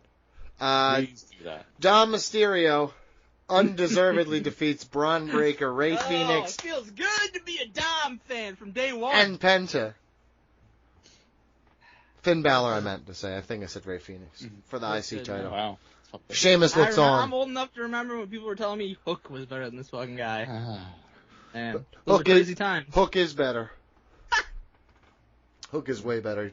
Well, He this fucking match threw up did in the not ring like include- you throw up out of your mouth saying stupid shit about wrestling every week. This match he had a did not head include injury. Hook, Why are you so making there's jokes nothing about head to talk injuries? Dom Mysterio wins. Fucking great match.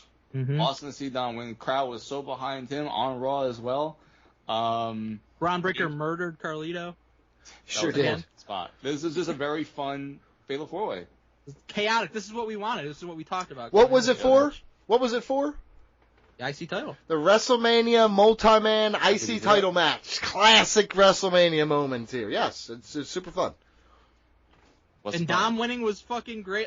Another very well-timed And a finish. surprise. And and We all the way have they Braun did it with Breaker. Finn Balor and the way Braun Breaker gets his own thing. Yeah, this is fine. But you could see this. So Dom obviously has been hugely hated as a heel and getting heat, but it's flipped recently, and you could tell even going into WrestleMania, like the crowd was starting to get more behind him as they've kind of built up the tension between him and Finn.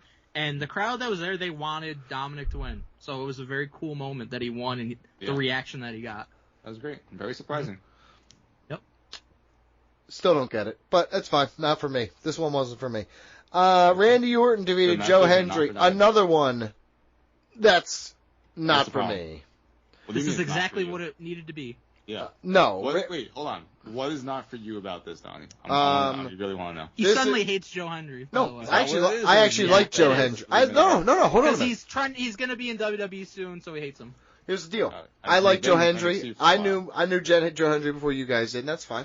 Not bragging. And you liked him until he started working with WWE. No, I still do like him. What I'm saying is I think this was a misuse of Randy Orton, a misuse of this WrestleMania time. You're telling me, no offense to Joe Hendry, I do like Joe Hendry, but you're telling me in this moment, there's a lot of people who didn't make this card. This couldn't have been used for Sami Zayn in a spot. You know what I mean? This couldn't have been used. No sense. It's a one-off match just like this is. Makes no sense. I guess neither did this. Neither did this, dude. Neither did this. So if you're telling me Joe Hendry or Sami Zayn... It was an open challenge. Okay, then why couldn't Sami Zayn have answered it? I just explained it to you, because it makes no sense. Why? It's a fucking... Sami Zayn's like, I don't have anything to do today. And everybody's like, yeah, it's Sami fucking Zayn. We get Sami Zayn, Randy Orton. Okay, a dream match. Survivor Series style. It doesn't usually happen, but it's forced to happen today. Okay, and Sami Zayn loses, and he gains nothing from it. They have a 14-minute match. It's awesome, and he fucking comes up just short. They hug and they go off. They create an incredible moment instead of him not being on the show. You got an incredible moment. The crowd went fucking crazy. Joe Hendry's on there. TNA Championship is on WrestleMania. Cool. I mean, that's really huge for the fucking partnership. I'll tell you that much. I'm sure TNA's quite happy that they did that. Yeah, I'm sure. And the people crying about Joe Hendry losing in 3 minutes. Oh, he got buried. Oh, he got squashed. You don't know what buried means. You don't know what squashed means. This was what it needed to be. It was a fun, quick match. You didn't need anything more than that. You just needed Randy Orton to get a fucking win at WrestleMania so you go face John Cena at Backlash. BJ? I absolutely see both sides of this. And I agree with both sides. The thing is, we got... He hates it. Awesome. I hate it. He loves it. No, that's not. No. But the reason that you didn't like it, I understand, and I agree with that. I don't think you should hate what we got, because I think Joe Hendry did everything he needed to do. I thought it was exactly what they needed to do. I don't hate it. It was funny for what this segment was. It was an amazing surprise. Joe Hendry gets super over. It's not a squash or a barrier, like Mike says. He gets hit with an RKO, one of the most protected finishers there is in the past 23 years. And so this was fucking awesome. But and Orton did his little Joe Hendry thing, too. I said, here's someone from fucking TNA taking a spot from WrestleMania when there's a lot of people who do not have a spot at WrestleMania that deserve a spot at WrestleMania. George was saying, before, who could this be? And I said, from the main roster, I would have it be Solo. He had a great 2024. Let him have a spot. But it wasn't. We got Joe Hendry. That's perfectly fine. But I agree with Donnie's point of, hey, someone could have had this spot that we just gave to Joe Hendry. Rey Mysterio, if we want to say it was a storyline angle, he got taken out of WrestleMania. Bayley, which we'll get to, got taken out of WrestleMania for some reason for Becky Lynch. But it's like people are getting taken out of the spots. People don't even get spots, and we're giving it to someone who's not even in our fucking company because we have a partnership. So I understand all sides. I will say, again, what we got was fucking awesome. And I completely understand Donnie's perspective of, let's have fucking Sami Zayn go in there and have almost like a Kofi Kingston type of match against Randy Orton and get over. They hug, and this and that, and you have a whole fucking respect. But they didn't do that, and I understand it. But I also understand getting Sami Zayn on this fucking card, who deserved to be on WrestleMania, not watching and taking pictures from the fucking rafters, because that pisses me off. Well, he was on the floor, to be fair. Still, it's not in the ring.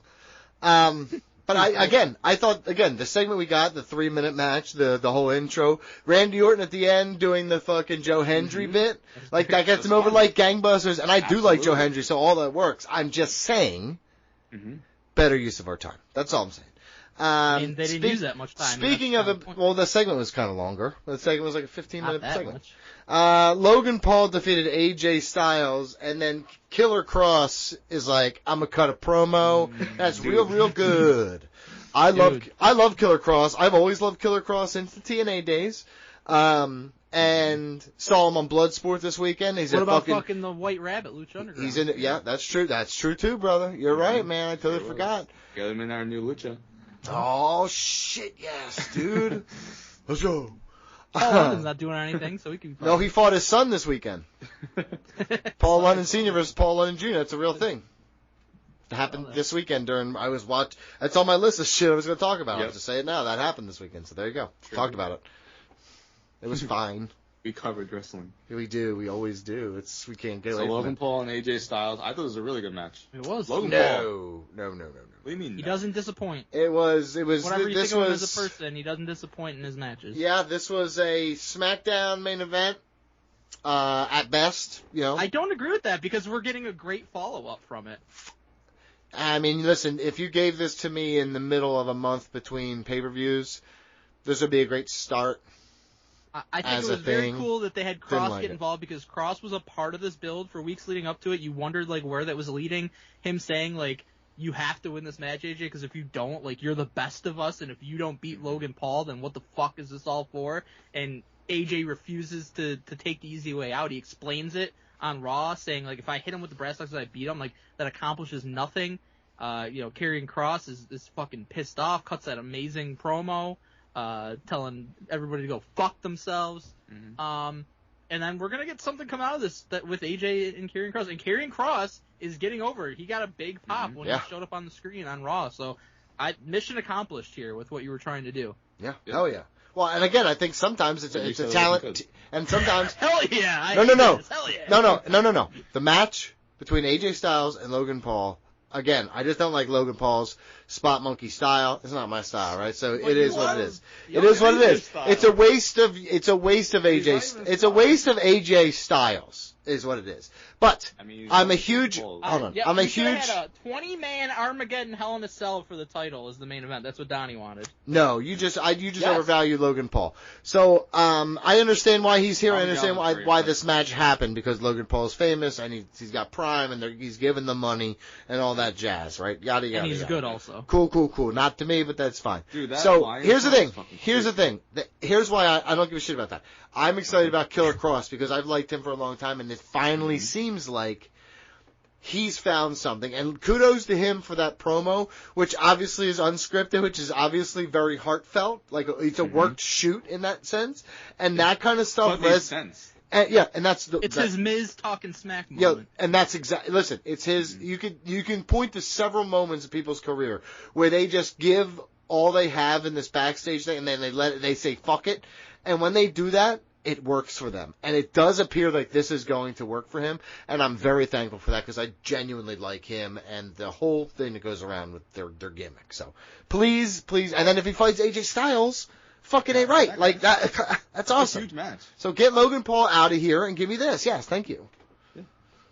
It is Ryan Seacrest here. There was a recent social media trend which consisted of flying on a plane with no music, no movies, no entertainment. But a better trend would be going to ChumbaCasino.com. It's like having a mini social casino in your pocket. Chumba Casino has over 100 online casino-style games, all absolutely free. It's the most fun you can have online and on a plane. So grab your free welcome bonus now at ChumbaCasino.com. Sponsored by Chumba Casino. No purchase necessary. VGW Group. Void where prohibited by law. 21 plus. Terms and conditions apply. Great camera work also in that. I had no idea that was going to be fucking Karrion Kross, to be honest. Yeah. Let's go on to the co-main event. Lyra Valkyria and Becky Lynch against Liv Morgan and Raquel Rodriguez. This is Becky Lynch coming back in Bayley's spot. Bayley was reportedly just removed from the show in favor of Becky. Yeah. I like Lyra. Hold on. Let me go first. I like Lyra. She's watching paint dry boring. Good hand. Liv Morgan and Raquel Rodriguez won the titles back already. And they are much better as a tag team. They are they're fun together. They're fun with the Judgment Day, boom, boom, boom. Keep them together. They're a good team. I agree. Yes, keep that going. That works for me. It's a good spot for Liv as well. I agree. In honesty. That's what we've always said. The Becky thing, the immediate turn here, I don't like any of it. Dude, to me, it was they almost had exactly what they should have done, and they just I'll tell you what should have happened. She should have been attacking Lyra and taking her out, teaming with Bayley. Yes. Becky and Bayley win the titles, and then you do the same thing that you did with Becky turning on Bayley, and then ultimately, it can get revealed that she was the attacker, Becky was the attacker of Lyra too, and she could get involved in that. To me, I would have just had Lyra be the one to get knocked out, and you do Bayley and Becky. It's a callback to Four Horsewomen. That would have been. Do you think that's a Bayley call? Do you think that's what's going to happen in reverse anyway? But Bayley's like, no, give this to her, because she seems selfless. No, I don't absolutely not. That. And Triple H obviously saw the criticism, knows that people are pissed about this because he said something at the press conference. He said Bayley's in the what is his name? Chris Van Vliet or something? Yeah, Chris Van Vliet. He does all the wrestling interviews. I saw a clip that Bayley was on it, and I guess it was taped before WrestleMania, and she kind of alludes to something that's going to happen. She's like, I can't say anything, and she's like, I don't complain about shit, and I don't feel I'm at the level of Charlotte and Becky and basically Sasha. She doesn't say the name, but it's like she's basically a squeaky wheel, right? And she just goes with the flow, right? And I think Triple H all right, I want to give Lyra, who's a new face, a WrestleMania spot. Bayley's been on WrestleMania before. Bayley's also been screwed at WrestleMania before of not having a match, even though she should have after carrying during the COVID era. And most of the feuds that she does have. Absolutely. She's fucking awesome, and this is bullshit. Now, I'll say this. Bayley's booking has been fucking pitiful for years. And this could be a catalyst of a Daniel Bryan-esque resurgence for her from the fan base. But this is fucking bullshit as a fan of pretty much all, Becky and Bayley especially. I'm a huge Becky fan, as you guys know, and this fucking sucks. It was very obvious of what was happening. And to take Bayley out of all people, again, we are removing veterans who have worked so fucking hard to get on to WrestleMania. That's bullshit. And that's really fucked up. And I don't really care for Triple H coming on and be like, Bayley's a pro. She'll be okay. No, fuck that. These people work their whole fucking lives to get to WrestleMania, and they work all year to get to WrestleMania, and they deserve to be at WrestleMania. So if Becky wants to come back for the night after not being here for a year, find something else for her to fucking do. Again, I Damn. don't have Hold on. This motherfucker just flamed the mic. You got to give it a second to cool down, dude. Holy shit, don't you burn your lips? Go ahead. I don't have a problem with her being involved with this. I would have taken out Lyra. And you could have still done the same thing. Becky could have beat up Bayley last week. Lyra comes back into the fold, and my guess is that they're going to have Becky beat Lyra for the IC title, and then maybe Bayley comes back and goes against Becky. But my fear there is then Becky just wins. Yep. Yeah. Hopefully what happens is Bayley comes back and beats her, and then at least she gets some redemption for it. But I fear that that's not going to be the case. The problem with this for me, Mike, is especially the turn was so forced. They lose a match after you just won. So basically you're 1-1 now. You might have another title shot to win the championship back. And you're going to turn heel the next night after coming back in such a lazy fucking way. First of all, we saw this with Trish and Lita years ago, or Trish and Becky, whatever happened. Remember that fucking turn? Yeah, a couple of years ago. And this is the same exact thing. So we're just repeating what we've already done in the same type of storyline. And Becky's turn is so forced. Now, you said it earlier. Oh, maybe she goes with Seth. Okay, let that be the fucking turn then. Not this. This is lazy booking for me. Yeah, this is. She's available. What can we do? What can we do? What can we do here? We're gonna go with this. She's been available. I don't know that. I know it. Okay, Dave. So yeah, I didn't like it. I love Becky, and I love a lot of the people in this situation. I thought it was, and I thought honestly that the title switching hands really quick. I actually like that too. I think there needs to be a little bit more of that in WWE to make up for the lack of it at the world title level, right? Yeah. So that's fine. I'm fine with this. But again, I think just the way everything's being executed, it's like, I didn't see this coming, and now that it is happening, I'm like, I don't even know if I like it. So that's not how I want to feel when Becky Lynch comes back. I agree. So I feel like they really dropped the ball with that. And speaking of dropping the ball, it is main event time. John Cena defeats Cody Rhodes, spoiler alert for those who haven't watched yet, for the championship, his 17th. There is no Rock. You did it! there is no Rock involvement. There is Travis Scott. Yeah. The match itself was not good, and I will not hear any other word about it.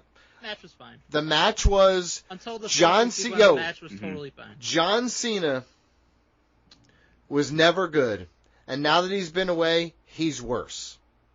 Cody Rhodes is a mid-card fucking talent masquerading as a main eventer, and you guys are brainwashed because it's WWE, but I'm not, because this match was mid-card mafia. This match sucked. The ending sucked. And honestly, somehow, they forced me to hate this so much that seeing another John Cena-Randy Orton match somehow isn't the worst part of this. I'm pretty excited about it. I don't ever want to see Randy Orton and John Cena again. Maybe you do. I don't have any desire to see that again. No, thank you. I don't care. I don't care, dude. We covered 75 of them on this show. I don't need another one. So, Mike, you want to go first? Yeah, I'll go first. Please. So, the match quality itself, until we get to the fucking convoluted finish, if you were expecting some fucking 5-star, that's on you. That's never what it was going to be. I wanted 3 stars. I couldn't even get a star and a half. If you hated the bones of the match, you just don't appreciate any type of wrestling since before 2020. Because you had the heel getting the heat on him, and you're telling a methodical, slow-paced story. Yeah. Guy's not good enough, so he puts a bunch of rest holds on. Yep. Here's where the issue comes into play. You know, I'll start with this. Donnie, did you see The Rock's comments today on the Pat McAfee show? Ooh, I did not. You didn't? You don't even know what I'm talking about here? I swear to Jesus Christ, I don't. Okay, well, this is pretty big. You should know all this. Let me hold on real quick. I was watching Bloodsport up until the minute my meeting started, so I just didn't have time. I'm sorry. I think this is important to lay the groundwork. The Rock goes on the Pat McAfee show today. Couldn't be bothered to be in Vegas. Seriously, dude? What the fuck, man? Insane. He's like, you know what? I'm going to come on Pat McAfee show. I'm going to critique WrestleMania, tell me what I thought. He gets to the point where he's talking about everything that led up to him being involved at Elimination Chamber. He says, my boy Ari Emanuel, CEO of TKO, he calls me before Elimination Chamber. He's like, Rock, we need you, buddy. We're not moving tickets like we should be. We need something big for Elimination Chamber. I love Rock, but he's putting himself over like fucking Hold crazy. on 1 second, 1 second. The Rock he's one step away from Hulk Hogan. If he starts taking credit for shit, this is what's going to happen, dude. This is what, Vince McMahon always kept The Rock in line. Now he's not being kept in line, and this is what's happening. Well, he can't be kept in line because he's so powerful. I know. Vince McMahon held the final judgment. He kept everybody in line. He was the ego killer. So he says this, and he's like, okay, so his idea initially was, we're going to do the sell your soul thing with Cody. We're going to gauge the temperature of what fans think of a Cody heel turn. So, basically, I think what he wanted was for Cody to turn heel. But then the idea comes up, no, we're going to do the Cena heel turn. He's okay, we're going to do the Cena heel turn. But we can go back to the Cody thing one day, and maybe he's going to be heel, and he's going to sell his soul to me. He's basically telling us what might happen one day. So he says that, and then he's like, okay, we do the thing at Elimination Chamber, and then... This dude's just breaking the fourth wall like a motherfucker. Like, are we being serious? I call Cena, I call Cody, and I'm like... Guys, the final boss's work here is done. I don't need to be part of this anymore. It's all set up. It's on you guys. Spotlight on you. I'm a humble guy. I don't want to be in the spotlight. Unbelievable. You Cena, you Cody. Unbelievable. So from what The Rock is saying, it was his call. Step into the world of power, loyalty, and luck. I'm gonna make him an offer he can't refuse. With family, cannolis, and spins mean everything. Now, you wanna get mixed up in the family business. Introducing The Godfather at ChumbaCasino.com. Test your luck in the shadowy world of The Godfather slot. Someday, I will call upon you to do a service for me. Play The Godfather now at ChumbaCasino.com. Welcome to the family. No purchase necessary. VGW Group. Void where prohibited by law. 21 plus. Terms and conditions apply. And he was never going to be part of any of the build to WrestleMania, wasn't going to be at WrestleMania. He said, he could have been at WrestleMania, he could have been involved in the finish, but has other projects coming up. He's like, how are we going to be able to do a payoff? I didn't want to do that. I didn't want to detract from Cena heel turn, Cena going for number 17, Cena trying to be the greatest of all time. I didn't want to take away from that. This is one of the dumbest things I've ever heard in my life. So, meanwhile, all us fans were waiting this whole time like fucking idiots. Like, when is The Rock going to show up? Hold on, real quick. Show up to build? Oh, okay, he's just going to show up at WrestleMania. Yeah, because, hold on, yes, because they made us think that. Yes. They did nothing to persuade us to think otherwise. So when he said, so when The Rock is out here like Dave Meltzer saying this shit after it happened, I'm a little suspicious, dude. I'm a little bit thinking he's full of shit. And here's where I'm at with this. If you were never going to have him involved in the build, and you were never going to have him involved at WrestleMania, he should not have been involved in the heel turn. Yes, thank you. It shouldn't have been a thing. Was he advertised for that show? Mike, here's the thing. Even if he is involved in the heel turn, this is what I was saying for the past month and a half, tell me he's not going to be here then. Explain to me his role from John Cena's perspective, and then John Cena say, and I don't need him. We're past The Rock now. It's just between me and you. Yeah, Cody. what he just said. Have The Rock say what he just said then. We don't have the expectation all along that he's going to show up because they completely led us to believe that at some point he would show up because they never addressed that. Not once. And then we get the finishing sequence. And here's the thing. Okay, I'm even, like, moving beyond Rock not being involved. I'm not. For the record, I'm not. He couldn't be involved. Travis Scott getting involved. I don't even have a problem with him getting involved because he was involved. I sure do. But sure do. The execution of it was fucking do horrible. better. It was fucking horrible because he makes his entrance. It takes him fucking forever to get down on the ring. You dude. stop the match. And you know what? You could have done that if the ref was knocked out. Mm-hmm. That would be fine. It would be no big deal. The ref is fucking knocked out, so he can take his sweet time and get down to the ring and go do his shit. But the ref is not knocked out. The ref is fine. You had a ref bump spot, but you didn't save it for this. Makes no sense. So you do that. He comes down there. John Cena holds Cody's arms, and he's like, okay, Travis Scott, punch him in front of the referee so that I can get DQ'd and not win the title. So stupid. And then he goes to punch him, and it gets fucked up, and Cody gets in the crossroads. And then Cena goes on to win the championship and win number 17. Mike, before you go on, even until this point, when John Cena wins, I'm still expecting The Rock to fucking come out. Because Travis Scott takes 10 fucking minutes. He's taking so long that I'm thinking they're going to hit The Rock's music for him to also come out. Yeah, everyone in the building was thinking that too. They never fucking addressed it. Exactly. Everybody in the building was waiting for The Rock too. The Rock not showing up took so much away from it, no doubt about it. You needed to do something, whether it's BG's idea of explain why he's not going to be, or my thing of just don't fucking have him do it at all if you weren't going to have a long-term plan for it. I went into this saying, you know, my excitement more is for Cena just to win the title and then go and do what he's going to do after that. And what we got on Raw was actually fantastic. He cuts that promo. I love how they have, like... Hold on a minute. 30, you told me Stone Cold and The Rock were going to make main event WrestleMania here.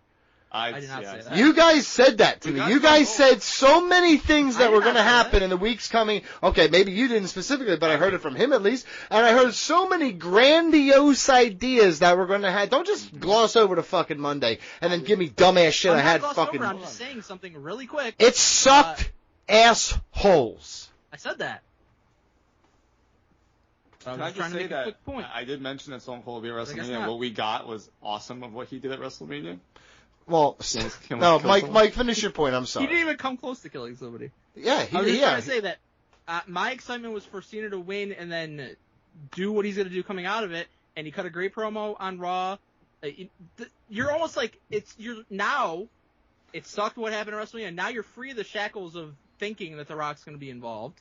And you can just, okay, what's Cena going to do? Cuts a great promo. He has the number of dates on the Jumbotron and names them off, and he's down to whatever, 27 dates. I thought that was really well done.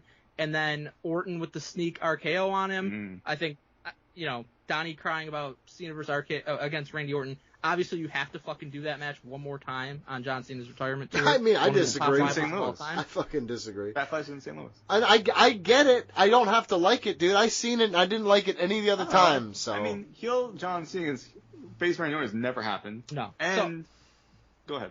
Yeah, I'm very excited for Cena and what he's going to do coming out of this. They fucking totally botched the involvement of The Rock, the involvement of Travis Scott. I understand, like, Cena's whole thing is, like, he's trying to give, like, a finish that's not satisfying. He's trying to be a heel. He's trying to not satisfy the fans. But you could have done it in a way that actually made sense, and they didn't do it in a way that made sense. This was WCW level poo-poo. I agree. This was such a bullshit fucking. If AEW did this, you guys would also be like, "What the fuck what are we doing here?" I mean, we're doing it right now. We literally just shit on it. This is. I'm just saying. I want to get to the Rock this was a hypocrite test, and for once you passed. Ironically, The Rock did take away from this fucking match and this whole feud by not being part of it, not letting us know he wasn't going to be part of it. So you saying that? The focus was on him. Sure, exactly. That's because listen. I totally understand the perspective of this is John Cena's heel turn, going for number 17 against the guy that we just fucking put over in Cody Rhodes last year. I want the spotlight on them. Perfectly fine perspective. That is not what you did. It is the complete opposite of what you did. Because the shadow of The Rock was there the entire time. Like I said, until the pay-per-view went off the air, I was still expecting him to show up. Even after the match. That's what I'm saying. Even when the match was fucking over, I was like, where's The Rock? What's going on? So he took away from it. That is bullshit to fucking do that and overshadow the main event. And everyone should be fucking pissed. But the match that we fucking got. Actually, the match that we got up until Travis Scott, I thought was fine. Of course you did. I understood what John Cena was doing. Because John Cena in the trailer. Typically, John Cena is more of a hype type of wrestler. Right? Because he's playing the babyface role, like the hot tag type of aspect. So he's doing something completely different, slowing the match down, not giving you a spot. He's playing up the 5-knuckle shuffle. He's playing the hits, but not exactly how you would. So he's trying to be more of a heel. Totally get it. The fucking finish against Cody Rhodes, a guy that we have seen kick out of like every fucking thing known to mankind. He gets hit with a fucking belt and a low. And I was like, give me a fucking break. It did make everyone look like shit. It was a terrible main event for the weekend to go off of. And it's just a shame that is what, like, the lasting image of the WrestleMania was for John Cena with number 17. Whether you like him or not, it's a fucking huge moment. Yeah. For him to be number 17. And it didn't feel special at all. It didn't. And that is because of the decisions that they all fucking made. His name is Triple H, dude. Point the finger at the one man. Exactly. Vince McMahon never would have let this happen. Shit has changed for the worse. Over The Rock and over Ari Emanuel. That doesn't even matter, dude. Yeah, he never would have sold. The finish that we got, that they all fucking came up with, that's on them. It's on us. I agree with that part. That's doo-doo, butter. It fucking sucked. And it's on The Rock. The Rock directly influenced this in a negative way. It's terrible. You ruined The Rock ruined WrestleMania, dude. I do agree with Mike that John Cena, his fucking best promo so far was on The Rock to WrestleMania. I am looking forward to him against Randy Orton. Randy Orton with the RKO was great. John Cena and Pat McAfee was entertaining. All right, let's rapid fire. Let's rapid fire. Let's rapid fire. Favorite match, favorite moment, overall grade. Brandon Galvin, keep running that mouth. Favorite match, obviously, Io, Bianca, obviously. Obviously. Favorite moment? I don't know. The fucking finish to Io and Bianca and Rhea was fucking awesome, actually, and very unexpected. I'd never seen that before. I'm going to go with that. Fucking great moment. Good for them. Overall grade, it's like a 6.57. That's a bad score for WrestleMania. That's a bad fucking score, and it deserves lower. The thing is, it's a good show. Yeah. I don't think it was. Listen, if this was 2-day Backlash, I'd be like fucking 6 out of 10, dude. Top shit. It was nowhere near what we went to. No. Nope. Yep. And that's not even like us being there. I am biased about that now. Home, like it is nowhere near last. The Rock decided to show up last. Undertaker was also showing up. Thing and expectation. I mean, you know what? Paul Heyman turning on Roman. Well, that's the moment. I was weirded out when you didn't say that, but that's fine. Right. That's my. That's the moment. That's Mike. The moment. Favorite match, agreed. Io against Bianca and Rhea. Favorite moment was Paul Heyman turning on Roman and CM Punk. And I'm giving it a 7.5 out of 10. This fucking guy. Holy shit, what the fuck dude. are you talking about? Night 2 was absolutely better than Night 1, but it was hurt by the terrible finish, of course. But until that, night 2 was fucking spectacular. Night 1, nowhere near as bad as people tried to make it out to be. Obviously, it was the weaker of the 2 nights, but by and large, it was still a good card. But I agree, it did not compare to 40 or even 39 in terms of overall quality. More comparable, like 7. Let's talk. Better than What, WrestleMania 7? WrestleMania 7. Hogan Yeah. against Stardust Slaughter. Favorite match? I'm gonna say El Grande Americano Rey Fénix. I fucking love that match. I know you guys are like, ooh, that, and yes, listen, hold on. The match was very fun, That could have been 100% been a SmackDown main event. Yes, I know that. That's true. And you cry about every other match. But as like I said, when I watch wrestling, I'm always looking for that, like the way I view wrestling as like through those childhood eyes and suspending disbelief. This is the most fun storyline in WWE right now, and I'm saying that with my whole heart. And it is my match. It is my match of the entire weekend for them. Fucking dumb. Favorite moment is the heel turn. Thought it was executed awesome. I love this Rollins not turning around and fucking Heyman like presenting him with the chair. All very nice. Yeah, really so good. So good. And overall, great. God, looking at this, a lot of fluff. I'm going to have to think about it. 4 out of 10. Poo-poo show. Poo-poo show. That's a shoot, too, brother. It is Ryan Seacrest here. There was a recent social media trend which consisted of flying on a plane with no music, no movies, no entertainment. But a better trend would be going to ChumbaCasino.com. It's like having a mini social casino in your pocket. Chumba Casino has over 100 online casino-style games, all absolutely free. It's the most fun you can have online and on a plane. So grab your free welcome bonus now at ChumbaCasino.com. Sponsored by Chumba Casino. No purchase necessary. VGW Group. Void where prohibited by law. 21 plus. Terms and conditions apply. It would be interesting if you flipped both main events. I think you feel a lot better about this year's WrestleMania. Well, because you go out on a high note. Yeah, that would be way cooler. But they didn't do it. I got John Cena and Travis Scott standing tall. Not happy. So we talked about all of this except for the SmackDown with the tag team titles on the line. And Rusev makes his return. The traitor's back. Yeah, Rusev. The classic Russian. Hope we're gonna all hate him because he's Russian now. You know what I mean? I think he's Bulgarian. He's fucking Belarusian. We make him Belarusian, and it's close enough. I haven't been I liked Rusev when he first got called up in WWE, and he was the fucking Bulgarian brute, and he had his thing with the U.S. title. He was never the same after that, I don't think. There was a period of time. Buried him in WrestleMania, he was never the same. Well, as the Redeemer in AEW, when he was just like almost like mafia guy, very good. That little period of time, then he just went away forever. So I'm more excited for fucking Aleister Black on Friday. Give me that. Let's go. If that happens, I will support it. Stephanie Vacour also up here with Roxanne Perez and Gulya. Let me tell you something. Women's Division, Injection, let me watch it. Literally Donald Ghostin just appears out of no left field sometimes. Hadn't talked to this motherfucker. I think I talked talent in that ring at the same time. I think literally that chat would have been like a year since the previous conversation. He's just like, it's been months, but yeah. What is going on, boys? Like, let me slide in here real quick. You're like, yep, I wasn't watching. So he broke it.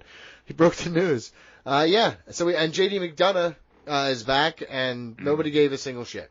But we did have Braun Breaker. Cool. Braun Breaker, Seth Rollins. Very good.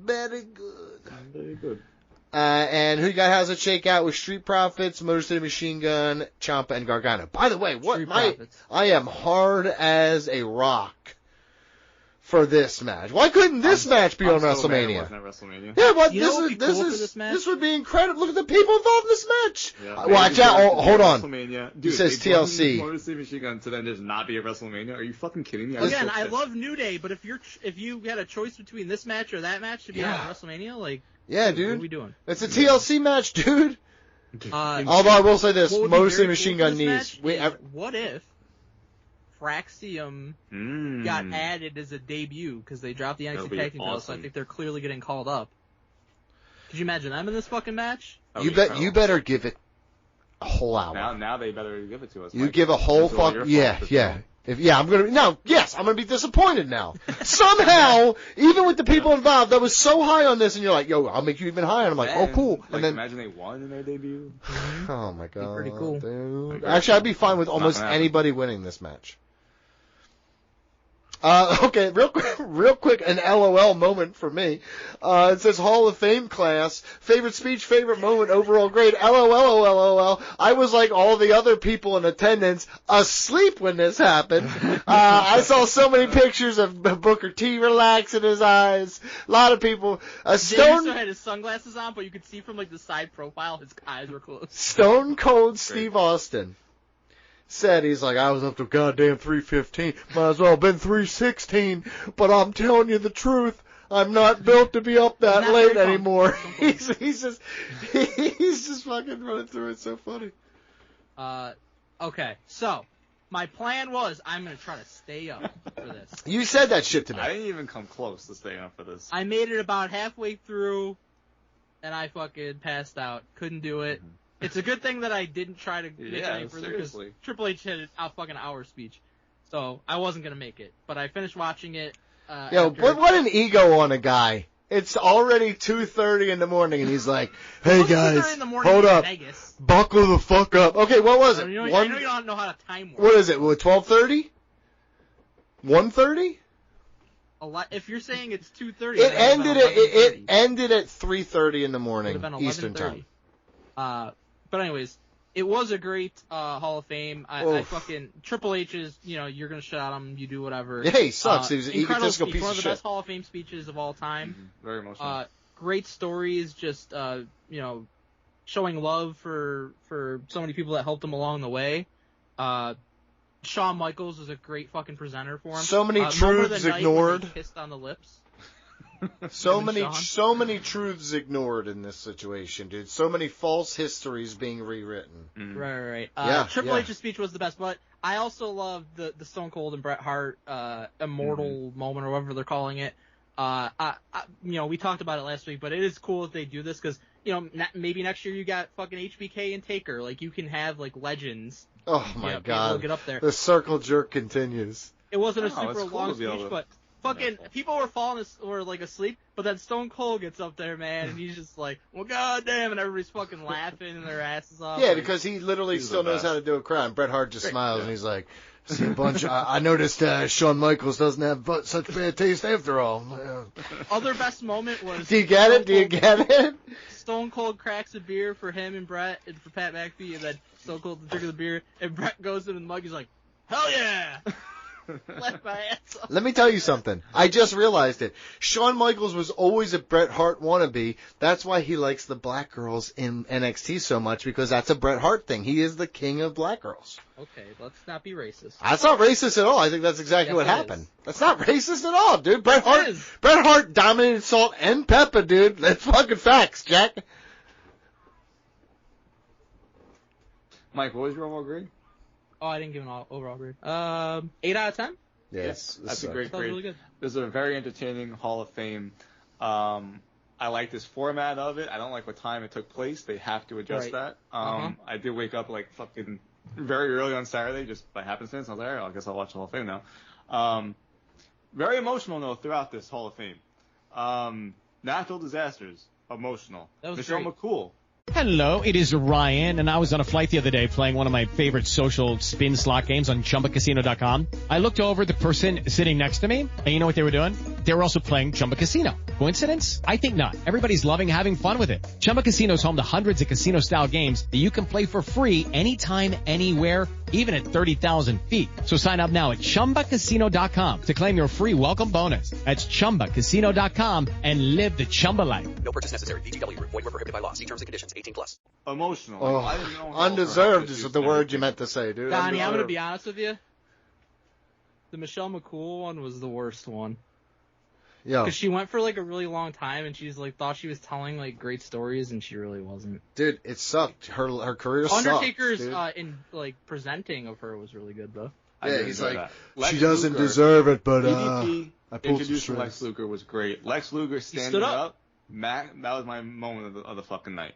You know who didn't stand up, Donnie? Democrats. Miss Elizabeth. They saw it. Miss Elizabeth. Holy shit! Somehow it was darker than mine, dude. Yeah, it really Holy was. shit! I took a swing and you hit You me agree hard. or disagree, though? Hell yeah, she didn't take. Yeah, she. Yeah, hell yeah. I'm Bret Hart. Hell yeah.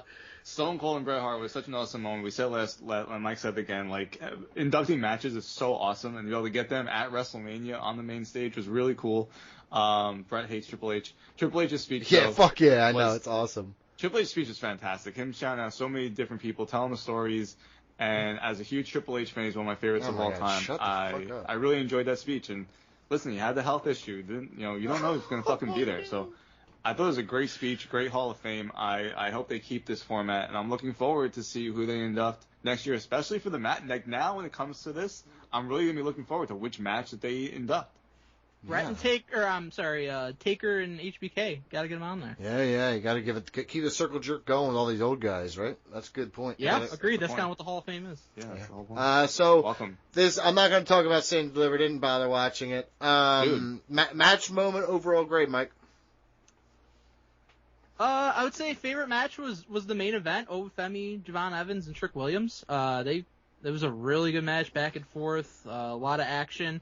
Like I said, though, it was a good show. It definitely was. I think it probably exceeded expectations because the expectations weren't super high, and I get what they're trying to do because it's NXT, so you're trying to get as many people on the card as you can. It's developmental technically, but I just wish they would have had a little more, zeroed in a little bit more, on, maybe some one-on-one feuds and stuff like that.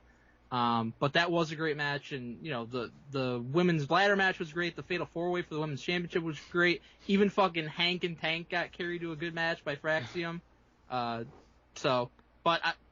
moment of the night, Hank and Tank winning the championship. Yes, so I upsetting. fucking hate those I don't guys. like them. Cool, whatever. Match moment overall grade, please. Hey, you want to fucking leave? Soon, he will. Yeah, fair match moment overall grade. Yeah, I'm about to. We go, please. BJ? Overall grade 7 out of 10. No, 6.5 out of 10. Yep. It could have been better. Like I said, if you would have zeroed in a little bit more. Favorite moment? I don't know. That's it. Piggyback. Get boring. That's good. That's a great way to get back at me. It was Sol Ruka in the ladder match. She fucking lifted herself up. Oh, dude. That's awesome, man. That's great. That was BJ, my moment as well, Mike. Match moment that was overall very grade? impressive for her to be able to do that on top of the ladder. Yeah. I agree. They needed to. This pay-per-view went a little too long, actually, especially for the day of WrestleMania. And I understand you want to give people your money's worth, but I don't think the 6-man tag should have been on this card, or the tag team match. Something should have been taken off of this card, save for NXT tonight, because it was a little too long. And by the main event, I was like, all right, I'm ready for the show to actually just be over. Right. So I give it a 6.5. I give it more of a 6 out of 10. I think my match of the night was the women's Fatal 4-Way. That was great, too. They're fucking awesome. Stephanie McCare, Julia, and Jordan Grace are 3 of the best in the world. I like Jada Parker a lot, and I really enjoyed the main event, too. The ladder match was very entertaining. I'm glad Sol Ruka won. But the women's Fatal 4-Way, the women's division is carrying NXT, and they've been for a long time. Yeah, I agree with that. The match of the night that I did watch was the Fatal 4-Way for the Women's Championship. My moment was Reggie getting shut down by Gigi Dolan. Just absolutely fucking backdoor slam on that piece of shit. He's yelling inappropriate things. Known pervert, Reggie. And she turns around, she says, "You shut your fat ass up." And then she walked away. We have videotape of it. Mike saw it. I saw it, but that didn't happen. Yeah, see, now here we go. There you go. So yes, we love Reggie, and Reggie supports us at Patreon. No, hold on. No. Come on, man. I had it. I gotta talk about a few things, baby. Did you not listen? You didn't even mention the main event of the weekend, dude. Sabu and Joey Janela, dude. Why did you not bring it up? I didn't mention anything besides WWE. Sabu was diving headfirst into fucking. He's insane. Let me say something. He was not diving headfirst into barbed wire. There was a bit of shit and blood in his hotel room after that. He was not diving headfirst into barbed wire. He accidentally dove head. I think there's a delineation we need to make there. There's a difference. I did find a tweet. I don't know. I can't verify this, but he said that Sabu looked up at him at one point, said I'm high as fuck on cocaine. I believe it. I don't know why, man, but he definitely was giving his all here, and that was classic Sabu in a lot of ways. So, did you not love it? Did you not see it, Mike? Did you not take the time? I saw clips, as I mentioned. I didn't watch the actual whole match. That's disgusting. Then you really aren't a fan. I watched a Defy show, on 2x Speed Progress. Much of the you collective. You were yelling at us about doing NXT? Yeah. I watched this over NXT. Sure. DDT as well. And I will say my favorite show of the weekend was Josh Barnett's Bloodsport. You had Natty. You had AEW. You had AEW stars, WWE stars. You had fucking street fights and smashing people. A lot of people. Pete Dunne and fucking Charlie Dempsey and fucking Zack Sabre Jr. and Jonathan Gresham. It was fucking really good. Gabe Kidd was on that show and Natty. Oh man. Yeah, it was really, dude. Natty. Really fucking good. Really fun. And Shayna Baszler, who's really good in that situation as well. Really good.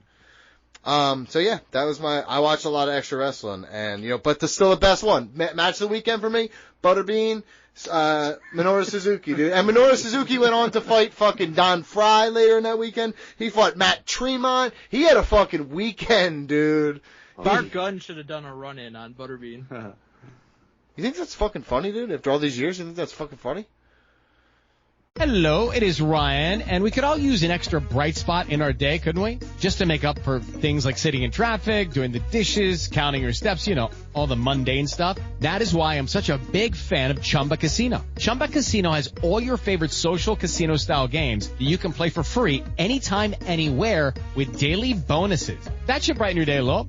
Actually, a lot. So sign up now at ChumbaCasino.com. That's ChumbaCasino.com. No purchase necessary. VGW Group. Void where prohibited by law. See terms and conditions. 18+. Yeah, I didn't think so. Patreon? Yes, I do.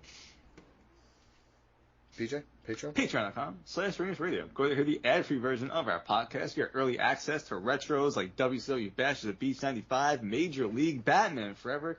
Get our top 10 Money in the Bank cash-ins ever list, our draft for CM Punk, The Rock, and Bryan Danielson matches. Most importantly, you can hear our best fast food menu and WWE Fantasy Season 40 drafts right now. We recorded it today. And sign up for next month's Patreon draft or bracket, because we don't know what we're doing yet. Taking place Tuesday, May 13th at 6 p.m. Eastern. We haven't done a wrestler draft in a long time. Yeah, I just felt like I was going to say that. Because Donnie's a bitch. Oh my God! Whoa, dude! Heel turn on our show too. Too much for my one weekend. It just slips out sometimes. I will say this to you: it's been because of AEW. I admittedly don't follow the independents as much anymore. Right? I used to watch Beyond Wrestling every week. Right? I'm not that as intense as I once was.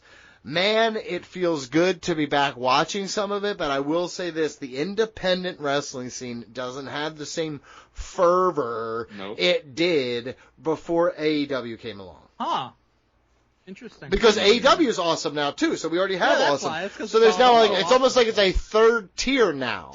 Uh-huh. So you're getting them even earlier, even fresher, so you're getting a lot more Super Beasts now, you know what I mean? Super Beast is awesome, so I don't know what you're talking about. Possibly RIP. They're talking shit, they'll cut your dick, got bonus for Roman. Never satisfied with any result, blood vessels exploding. Watch every PLE, then claim they'll no longer pay. I just can't wait to hear what they have to say. Smart say, smart say, smart say, smart say, all those horrible things that come from keyboards. Smart say, smart say, smarts always say what they wanna say. Smart say, smart say, smart say, smart say, all those horrible things that come from keyboards. Smart say, smarts always say what they wanna say. Yeah. It's time for Smart say the darndest things. You thought we forgot, didn't you? You thought we forgot, didn't you? We didn't forget. I had to remind you. We didn't forget. We didn't totally just come running back to the fucking studio up my narrow ass stairs to be here. Smart say brought to you by our friends Leon CK, Chris Jeter. Do better, by the way. You sent like one. It sucked. Justin Gauthier, Nathan Tomlanovich, Clint Williams, Chris Vitorino, Derek Lee. He showed up again. I haven't seen him in too long. Tyler Sutton and Mike. Richard Turner. And he wants a nickname. Never been in here before. Think about being a friend. Send an email. So ringrustradio@gmail.com. You send Smarks comments. You also send emails. Looks like Richard Turner needs to send in a goddamn email. Do it. I didn't mean to call you Richard, by the way. It's Richard, I assume. That's really fucked up. Yo, Richard. That's your nickname. Yo, Richard. It's really fucked up. No, we're not laughing. Yeah, I am, though. Guess what? It's America, buddy. I can laugh at some fucking dark humor. I'm there. But we're here for Smart Say Darnest Things. Guys, what this is we scour the internet, and our friends scour the internet mostly, and they find the dumbest people saying the silliest and wackiest things after wrestling. Bunch of Mike Chiari's out there, bunch of Brandon Galvins, bunch of people yelling into an echo chamber. So, Mike, start us. It's been a while. Start us off in number one. Let's see if I remember. CM Punk Shapukt. Definitely giving another go in the UFC. I have faith in him this time. Oh, ... because he knows he's going to lose. Yo, can you hit me with... You guys had faith in him the first time. I didn't. Should. Yeah, you're right. Now that I do jiu-jitsu, I realize how soft he was. Because I'm also soft, but I'm not going to try UFC. That's the difference. Give me that should one more time. Okay, you sound like the guy from Police Academy who does all the mouth noises. I love that guy. I do too, dude. Okay. Hell yeah, man. Hell yeah. Go ahead, number 2, please. At WWE, at The Rock, at Triple H. Read these comments. Way to put on a shitty spectacle. He added them all, dude. He got them all, dude. No one's gonna spare a fucking cent for that, dude. Fuck yeah. This is exactly why I quit watching wrestling. John Cena couldn't do it by himself. He has to cheat to win WWE. I will never watch it again. I am done with that cartoon. I thought they quit watching wrestling. Yeah, How did they watch that this? cartoon. Oh, because John Cena was Redemption Tour, and it didn't work though. Duh, you stupid, duh. Okay. That's the WWE turn to crap, let alone that prick one, but so did Cena. Who's the prick? Yeah, I don't know. Who is it? That's it. Great question. Oh, BJ, I got a good one. Wow, Cena, really? You need the help of a dollar store flow rider to win? Some champ you are. Wow. Wow, dude. Dollar store flow rider. Aside dude. from being a rapper and a black man, I think Travis Scott could not be further from Flow Rider. You're right. That's why he's a dollar store version of him, dude. Yeah, dude. I honestly would have preferred Flow Rider because at least he looks like... I actually like Flow Rider. You're an idiot, dude. You are so brainwashed. Me and Vince, man, we love Flow Rider. That Logan Paul is a ass. I'm never going to watch it again. The story lines sucks. Being back, Vince, he was good at it. Or Linda, she know how to do a storyline. He wants Linda booking the Yeah, but I agree, dude. Bro, is this you? I started a new account. This is me putting over. Veronica Vaughn. Oh, that's a good one. Number 7? I told my husband exactly what was going to happen, and it came true. The reason why Seth Rollins won was because CM Punk is old. Yeah, baby! And Roman Reigns, he has medical issues, so they needed a new one out of them, and he's young. That's why he won it. Was just right there. Y'all probably knew it like me. The young, nearly 40-year-old Seth Rollins. Y'all probably knew it like me. Sent me howling, dude. That shit, she's out there looking for a friend, dude, and no one is replying, dude. Holy fuck, dude. Next one? Awful. Worst main event WrestleMania ever. Sick of the cheating. Moving to AEW. Let's go. We got another one, boys. We got another to one. win in matches, so he's gonna go watch AEW. Yeah, dude. No fuck finishes over here. We've known that. We've been fucking Cox didn't show up. We've been knowing that, dude. Okay. Bianca needs to be disqualified for using that skanky braid as a weapon. Yeah. Yes, dude. Yes. Finally, someone with the balls to say it. Awesome, and so is she. It's such a pivotal part of her character. Please don't use it. Skanky braid. It should say stanky because it probably does sometimes, right? No, it's not her real hair. It doesn't stink like anything. What? That's not her real hair? No, dude. No. Dude, Do you not know, What? like, every women's wrestler basically has hair extensions? Dude, not 8 Very feet impressive. long. It's very impressive. Yeah, 8 feet long, that one. Damn, dude. I don't know anything about girls. Yeah, I could tell. Ha. I know where to find a secret spot, though. Ha, go ahead. No, you don't. Yeah, sure. You can imagine what it'd be Mary like. Kay could not verify. And by the way, Jey Uso is one of the worst wrestlers in WWE. Wow. And the fact that Triple H made him the champion against the great Gunther makes me sick. Sick. The fans are to blame for this. They really don't know what's good. But hey, they paid the tickets, so it's their call in the end, unfortunately. Let's go. But hey, this is how wrestling fucking has worked for decades, unfortunately. Hell yeah, dude. They just fucked you up. Go ahead. Next. You stuck person that not good at fighting it. A shame Charlotte didn't win and lose to this boring girl. For me, she isn't worst. It beaks. Our move were terrible in that match. Let's go, dude. That not good. I fucking love this one. These ones are the ones that make it worth it, dude. Also, these ones. The Rock is a bald-headed lying fuck. Not inaccurate. Not inaccurate at all, dude. I think it's a common sentiment. Number 13. John Cena is not fit to defeat Cody, but he used his tactics to defeat Rhodes in just a short time. Congratulations, old man. Clapping emoji, clapping emoji. What is this guy, at fucking 60? This guy sounds like he's talking for, like, I was watching Shakespeare and then also WrestleMania. He says WrestleMania. Okay, next one. Yikes.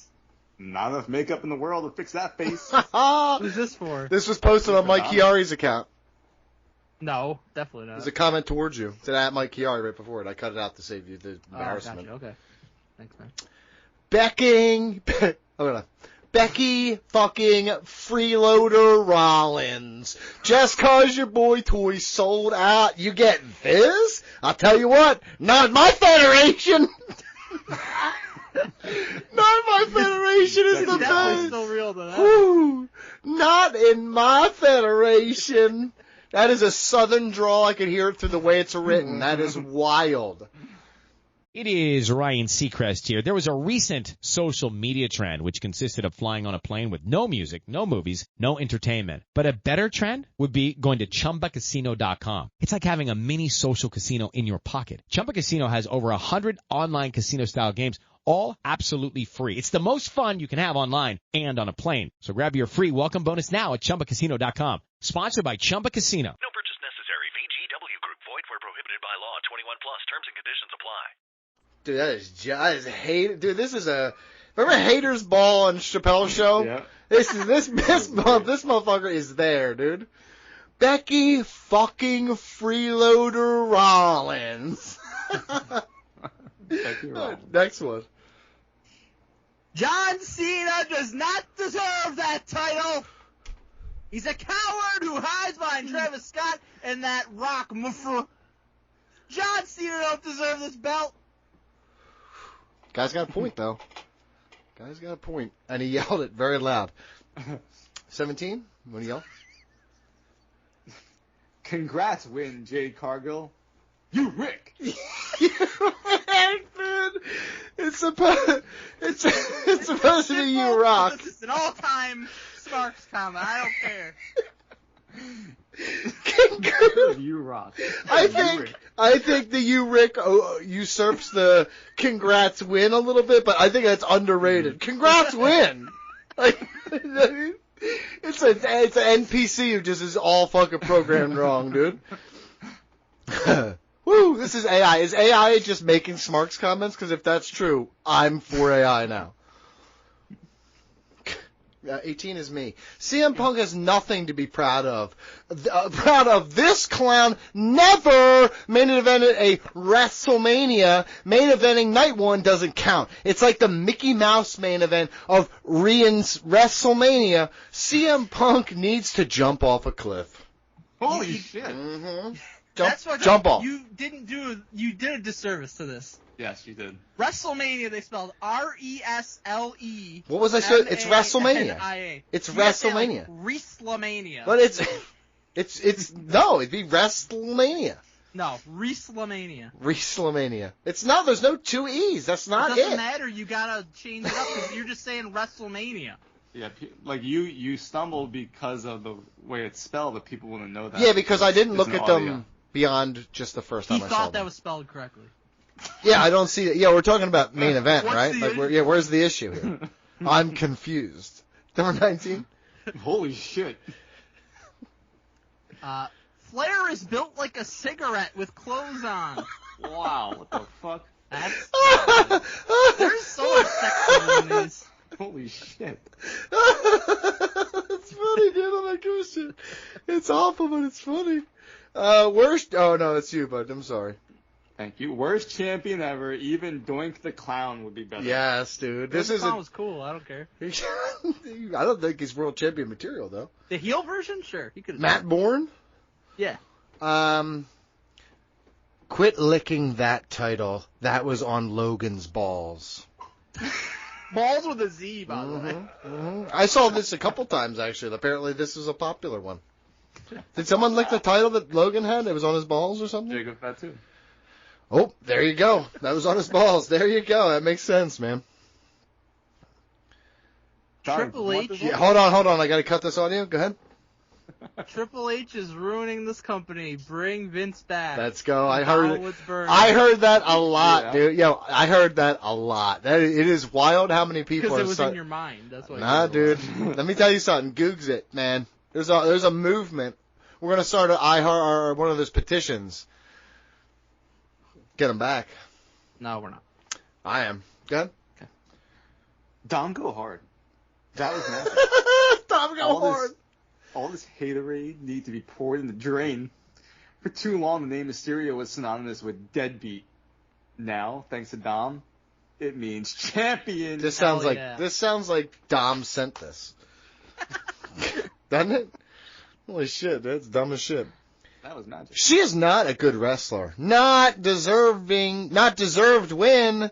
Defeating Charlotte is a real privilege that not everyone can do. That's what the best wrestlers and the company are for. Like Stephanie McCool, Jordan Grace, Nia Jax, or Bianca Belair. What happened to the great Charlotte Flair? Why did they make her win the Royal Rumble? If this Barbie, who isn't that great, beat her, does that mean Charlotte is dead as a wrestler? Meaning the plans of face against her, the best are over? We demand an explanation. That's a great ending. Yeah. I'm going to put that at the end of anything I ever say. Honestly, this sounds like a letter you wrote to the sheriff when bad people moved into your old Westy town. You know what I mean? Like, why are we just people overrun here, Sheriff? We demand an explanation. Very fun. Go ahead. If Donald Trump comes out to drink a Prime with Logan's, I will sneak one next time I got to the store. That's funny as shit. So dude. Donald Trump drinks one. Donald Trump. Donald Trump. That's gonna make him steal a Prime. Yeah. No, okay. No. You know, you sneak one next time. Maybe I thought he meant sneaking it from like his family. No, to spare the judgment. When they got to the store. Yeah, just grab one. Just when she's not looking, pound it in the parking lot on the way home from your other family. Number 26. WrestleMania 41 was trash. Shitty entrances, poor storylines, no stipulations, weak wrestling, skills, except 2 or 3 fights, awful pyrotechnics and light show, dead fans, the entire show in daylight, Travis Scott, Dwayne ghosting as usual, well F done, triple fraud, dude, let's go! This person doesn't know how time zones work. I will tell you from the bottom of my heart, fully agree with this comment, like fully endorsed, like absolutely love that perspective, great effort. Mike, give me your favorite. Congrats, win, Jade Cargill. You Rick! Hell yeah. I just want a shirt next time we have a meetup. Just says, Ring Rust Radio, you Rick. You Rick, dude. Just one guy, Rick, who's like, I actually don't understand it. I found it by accident. BJ? I'm going to read one that I didn't read, because the congrats win is definitely top one here. Hold on. Which one did you want? What number was that? Oh, 17. Gotcha. I just want to make sure we got the couple in. Go ahead. Yeah. So, I'm going to read this one. CM Punk has nothing to be proud of. This clown never main evented a WrestleMania. Main eventing night one doesn't count. It's like the Mickey Mouse main event of WrestleMania. CM Punk needs to jump off of a cliff. Jumping off a cliff is fucking pretty brutal way to end something like that. I got three I got to run through. That Logan Paul is a ass. I'm never going to watch it again. The storyline sucks. Bing back Vince. He was good at it. Or Linda, she knew how to do a storyline. When does the book get to? You stuck person that not good at fighting. It a shame Charlotte didn't win and lose to this boring girl for me. She isn't worth it because picks are moving. We're terrible in that match. And then, of course, we gotta go out on this. Becky fucking freeloader Rollins. Just cause your boy toy sold out, you got this? I'll tell you what. Not in my federation. Not in my federation, dude. Holy shit, dude. I missed Smarks say the darndest things, to be honest with you. Yeah, you should, do work more often. ringroustradio@gmail.com. Help me make this possible. I need help. And I really do. And I appreciated all those people. I named so many people. They helped out. Please help out as well. I need all the help I can get. I love this segment, but we got to move on. What's up? My name's Everson. I host a podcast called The Lariat Lounge, where we cover WWE, the world of professional wrestling, and all of the stories that are surrounding it. Join me each week where we go deeper than the matches, unraveling the stories and their impact in a casual yet informative way. The Lariat Lounge. This is the home of smart takes, hard hits, and real talk.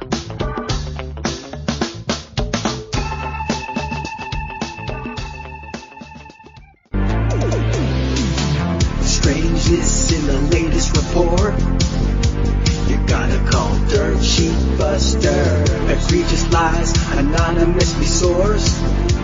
You gotta call Dirt Sheet Buster. Scoop, scoop, scoop, scoop, scoop, scoop. No lies, no retraction. Scoop, scoop, scoop, scoop, scoop. Per a source that's interesting to know.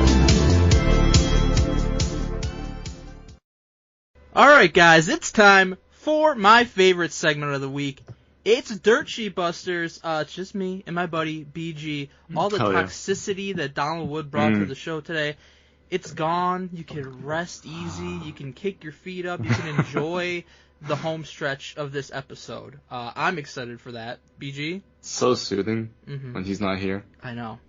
I wish he was never here ever again. Came in with all this fucking bullshit today, lying as he does.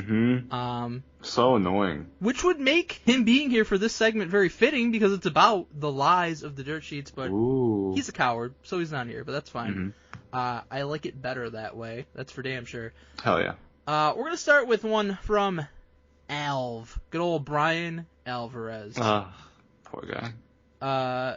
Poor guy in the sense that it is Ryan Seacrest here. There was a recent social media trend which consisted of flying on a plane with no music, no movies, no entertainment. But a better trend would be going to ChumbaCasino.com. It's like having a mini social casino in your pocket. Chumba Casino has over 100 online casino-style games, all absolutely free. It's the most fun you can have online and on a plane. So grab your free welcome bonus now at ChumbaCasino.com. Sponsored by Chumba Casino. No purchase necessary. VGW Group. Void where prohibited by law. 21 plus. Terms and conditions apply. He works with Melts, but also he brings that upon himself, so I can't feel too bad. It's like us and Donnie. That's true, but I do feel bad for us. Yeah, I do too. It's hard to explain. Every day. How good was El Grande Americano versus Dragon Lee at WrestleMania, BG? Is this like some racism going on here? This is that's probably what Donnie thought the match was. I didn't see that match, by the way. Really? Okay, well, we'll see. According to Wrestling Observer's Brian Alvarez, WWE is preparing a backup plan in case Rey Mysterio isn't cleared to compete following his injury scare on SmackDown.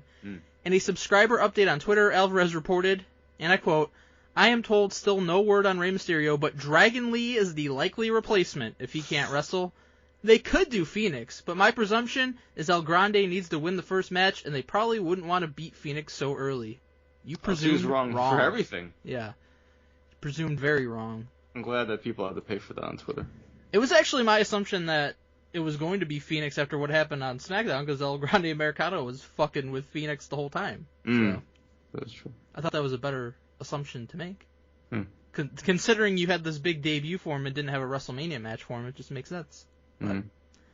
Elv, wrong. 0 for 1. Dirt sheet this week. This next one's from Melts. BG, how good was Io versus Bianca versus Rhea on night 1 of WrestleMania? Did you see that one? Wait, night 1? They told me it was going to open the show on night 2. Did they pull double duty? Maybe? Did they? I don't know. I mean, it was a long weekend. I don't remember that happening, Mike. Well, at 8:08 p.m. on Saturday, Eastern Time, on Saturday, which was night 1 of WrestleMania. Sure was. Melts tweeted, Bianca vs. Sky vs. Ripley is up next. And then he deleted it, because it was indeed not up next. It wasn't even close to being up next. The opening match on Sunday. If he would have tweeted at the end of the main event of night 1 that it's up next, that would have somewhat been accurate. He scheduled that tweet 3 hours too early. I just not sure. A couple things about this. Like, first, like, why, in what manner, how did he think that was coming up next? I mean, that's a good point. Days in advance, maybe a week in advance, we knew the days of the matches. That is true. They did reveal that. Secondly, like, what does he accomplish by tweeting these things? It's really annoying. Like, is there really someone out there who's just following Meltz's Twitter feed during WrestleMania instead of, like, checking out all the other Twitter feeds if they can't access it? I don't know. If there's somebody out there that is not watching WrestleMania, but they're learning what happens based on following Meltz's live tweets, I want to punch that person. I gotta be honest with you, Mike, because I'll check on Meltz's tweets kind of sometimes throughout the show because we always find funny shit. But you're watching the show. No, that's not my point. He doesn't it's not like he's live blogging what happened. Right. He'll be like, this is up next, and then he waits for, like, the end to be like, oh, this person beat this person, good match, bad match, blah, blah, blah, whatever. Right. But it's not like he's, like, giving you play-by-play. Exactly. But my thing is, like, what are you gaining by even, like, tweeting this? Because he does this all the time. Like, this match is up next. Like, what is that tweet accomplishing? You're not getting really any engagement off of that. It's irrelevant after a couple minutes. Why are you wasting your time tweeting that? It's almost like he thinks he's tipping, like, at a draft. Like he's Woj, you know? Right. So he thinks that he's, like, reporting it seconds before it happens or something? Yeah. Okay. Well... I'm pretty sure that Fightful reports the fucking match order, like, before the night even starts, so... They do. They do have that. I'll give them that. That's the one thing... They get that typically right. It's the one thing they got. Yeah. It's very strange that they have that. Speaking of, Fightful Select, they're up next. Charlotte versus Tiffany is going to be physical, per the storyline and per our eyes. Can I just ask a question before you get into this? Based on your synopsis of what this report's going to be. Is wrestling not physical? Is not, like, the whole point of why we watch this? Well, it depends what you're a fan of. If you're a fan of perhaps other companies, you might prefer, like, an acrobatic type display. But that's still getting physical. Sure, yeah. It's like they're not touching each other. True. Sometimes. But yes. According to Fightful Select, we're told that Tiffany Stratton and Charlotte have maintained enough professional courtesy that there's not a concern for their match, but many in the company expect it will be physical. Hey, they were right. They were right. The entire fucking point of the rivalry was for it to be personal and for, Charlotte attacking Tiffany and jumping her in the parking lot. And all this, you would hope, would lead to a very physical match at WrestleMania. And it did. Yeah. Didn't need to be told beforehand, though. No. They got this one right, Mike. Sure did. But you know what that goes in the category of? Not worth reporting. Absolutely. Not even a report, to be honest. No, not at all. It's just obvious. Next one also from Fightful Select. WWE didn't try to find a replacement for Kevin Owens. before they knew he was injured. I mean, yeah. I think that's true. I do think that's true. In one of the more unexpected moments in WrestleMania history, TNA World Champion Joe Hendry entered Randy Orton's Open Challenge, and Hendry faced Orton at WrestleMania 41 Night 2. Yeah, that was awesome. That was very cool. Orton was without a match after planned opponent Kevin Owens had to withdraw due to injury, with Hendry appearing to a monster pop inside Allegiant Stadium after Orton officially threw out his Open Challenge on Mania Night 2. According to a report from Fightful Select, Hendry was approached by WWE to wrestle Orton when news of Owens' injury was confirmed. No shit. Like, when else was it going to happen? It wasn't going to happen before because you thought you were getting fucking Kevin Owens versus Randy Orton. That's unbelievable. When else are you going to approach him? What's the point here? They're right, Mike. What is wrong with you? Fightful is they're batting 100, 1,000, whatever. They're batting 100. It's not about being 100%. Right. It's about being right about something that fucking matters. I know, it's so stupid. Next one's from WrestleVotes. Mm-hmm. BG, how'd you enjoy that special entrance from John Cena at WrestleMania? Oh, where they fucking turned everything off? There wasn't anything special about it.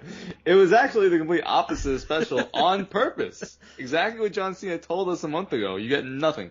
There's been speculation that at least 2 big-time special entrances are planned for WrestleMania this weekend, that being Cody Rhodes and John Cena.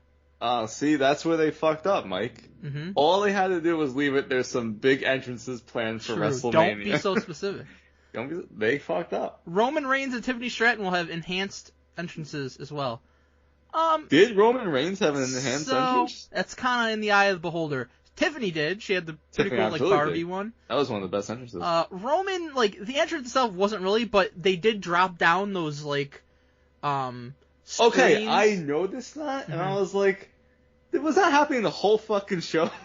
No. I thought it was going crazy. Yeah, so I noticed them, but they kept them, high up, and they would, switch the, pictures of, guys that were on the card, which was pretty cool. For Roman, they, dropped them down, and they showed, him and, members of the Bloodline, so it was cool. I don't know that that's necessarily a big-time or special entrance, though. And John Cena, as you said, complete fucking furthest thing from a big-time or special entrance. It was the most minimalist entrance you could get, which actually made it very cool, and I liked that they did that. I do like that. But certainly not a big-time special entrance by any stretch of the imagination. It's funny, Mike, because I had seen this report prior to WrestleMania. And so when John Cena is coming out, I'm like, oh, I can't wait to see his special entrance, because he's known to have a special entrance at WrestleMania in the past. And then they did that, and I was like, okay, I like this, but I was like, WrestleVotes, you fucked up. It actually would have been kind of dumb if he had a special entrance, because his whole thing is, not giving fans anything cool. Yeah. I did like that entrance. Yeah. You ready for the coup de grace? Oh, yes, I can't wait. It's a 2-parter, both from WrestleVotes. Oof. BG, did you enjoy The Rock at WrestleMania? I wish I did, Mike. I really wish I did. But did you? I did not. Huh. Okay. I'm still waiting for him to show up. For what it's worth, nothing. So Spoiler, nothing. There's growing speculation that some within WWE are expecting The Rock to show up at WrestleMania this weekend. Viva Las Vegas! It says that? Yeah. That's awesome. To make it a horrible report even worse, you yell Viva Las Vegas at the end of it. That's so funny. That's the first part. In an update, WrestleVotes has reported on WrestleVotes Radio the sources told them The Rock will likely be involved in some fashion at WrestleMania 41. So we went from some in WWE are expecting it to likely. Likely, yeah. So they're not saying definitively. No. Now, that being said, all along I have expected The Rock to show up to the biggest fucking company event that they run Everybody every year. did. A source close to WrestleVotes indicates that The Rock likely will be involved in some fashion this weekend in Las Vegas. Nothing else has been revealed, while many on the inside aren't clued in either way. We did reach out to a source who's familiar with plans who simply said they could not speak on the situation. So we're hearing that it's likely you see Rock. However, nobody has been able to confirm that to us. Hello, it is Ryan, and we could all use an extra bright spot in our day, couldn't we? Just to make up for things like sitting in traffic, doing the dishes, counting your steps, you know, all the mundane stuff. That is why I'm such a big fan of Chumba Casino. Chumba Casino has all your favorite social casino-style games that you can play for free anytime, anywhere with daily bonuses. That should brighten your day a little. Actually, a lot. So sign up now at ChumbaCasino.com. That's ChumbaCasino.com. No purchase necessary. VGW Group. Void where prohibited by law. See terms and conditions. 18+. Wrong. We didn't see him. Totally wrong. Totally wrong. And based off the easiest layup of a report, by the way, because I mean, there would be no reason to think that The Rock wouldn't show up to the all hands company meeting. Right. We all expected it, and then The Rock today, if you're listening to this on Tuesday or whenever this happened on Tuesday, appeared on the Pat McAfee show, said. For him, like, immediately after Elimination Chamber, it was always his plan that he would not be showing up at WrestleMania or being part of the build. So they weren't even close. They were not even close. Like, he was in Hawaii on his couch watching the show. That's what he said. The Rock said, for whatever it's been, a month and a half, that he said the whole time he would not be part of the build or be at WrestleMania. So I don't know where they got their information from, but it wasn't from The Rock or Triple H or Nick Khan. Or Ari Emanuel, probably, or John Cena. Yeah, I don't think they would let them know that. Hard to believe that WrestleVotes doesn't have a direct line to those powerful people in WWE. Wow. Yeah. Only Meltz is in those inner circle meetings. Right. Hey, man. Meltz said, Rock not at WrestleMania this year. That's true. He did say that. And The Rock said, fuck off. He ended up being the only one right, because even like Sean Sapp was like, I expect him to be there. Yeah, so we all did. Good job. No reason not to expect The Rock to be there. You got a lot of other fucking things wrong, but you got that one, buddy. Good job. Honestly, Mike, even if he didn't appear on the show, there's no reason to anticipate that The Rock wouldn't be in Las Vegas for WrestleMania. Pretty shocking that he wasn't. Just fucking chilling in Hawaii on his couch. Hey, you know what? Good for him. BG, how we do? I miss you, Rock. Alright, guys, it is that time. WrestleMania has come and gone. That means that season 39 of Ring Rust Radio Fantasy WWE is officially over. BG. Thank God. What are you thinking, Bunny? Bunny. I'm your bunny. I'm still thinking of Easter, you know? Yeah. You know what, Mike? Horrible season for me. Really? Okay. I had a lot of people on WrestleMania weekend who wrestled. Jacob Fatu won. Who did not win. Jacob Fatu won. WrestleMania weekend. You won a championship. Jacob Fatu sure won a championship after they had him lose like 8 times heading into WrestleMania. He might not lose ever again, though, so. Yeah, I have to draft him tonight. Fuck fantasy, man. In last place, 14th, with negative 45, Everson Godfrey. Oh, so it wasn't me. Okay. You did not come in last. All that matters, Mike. Everson, love you, buddy, but you gotta do better. Do better. Tie for 12th with negative 25, Mongo and BG. Fuck. Not last, though. That's all that matters, Mike. Still negatives, though. Yeah, probably the worst aspect of it, though, is in 11th with negative 15, Donald Wood. He finished behind Donald Wood. He still had negatives, though. He was ass as well, though, yes. Yeah. So that's good. We all sucked. In 10th with negative 7.5, Angel Mesa. Oh, man. Terrible score. In 9th with negative 2.5, this one brings me joy, George Cruz. You drafted that team. I drafted it based on his desires, so he absolutely really drafted always. Mm-hmm. He was in pretty solid positive range all season, and then it all fell apart for him. Mm-hmm. He deserves it. Mm-hmm. In 8th with 0, Skinner. So for those keeping track at home, half of the people in fantasy this season were 0 or negatives. Damn, bro. This Triple H is fucking shit booking. It was The Rock. In 7th with 5, Reggie Gill. Over 0. Good job. We're in positives. Saw Reggie Gill at NXT Stand and Deliver in the second row. In 6 with 30, Daniel Hayden. I think he took John Cena, so that got him the bulk of his points. There you go. He was almost passed out. True. Yep. While he drafted. In 5th with 45, Alex Pandolfi. Never shows up, but he decided to, and he got a top 5 finish. Pretty good. In 4th with 70, Leon CK. So that's a pretty big jump, 70. Mm-hmm. In 3rd with 120, Big Money Mike. Wow, Mike. Well, you said that heading in. You said you were unsure you'd be able to even get in the second. My thought was 3rd I'd be fine, possible 2nd. It should have been a tie for 2nd because fucking Nathan Frazier and Axiom should not have been losing to Hank and Tank. Yeah, what the fuck? That was bullshit. I assume they're getting called up, but yeah. I don't care. In 2nd with 140, Jim Del Chapo. Wow, that's a good score. And in 1st with 182.5, Chris Jeter. Holy shit. He fucking killed us. Dude, what a fucking score. Absolutely dominated. I drafted that team based on the very good list that he gave me, but I still had to say the names. So that's true. I'm going to take partial credit for that championship. Great job. It's like steroids in baseball. You still got to make contact. Very true. Very true.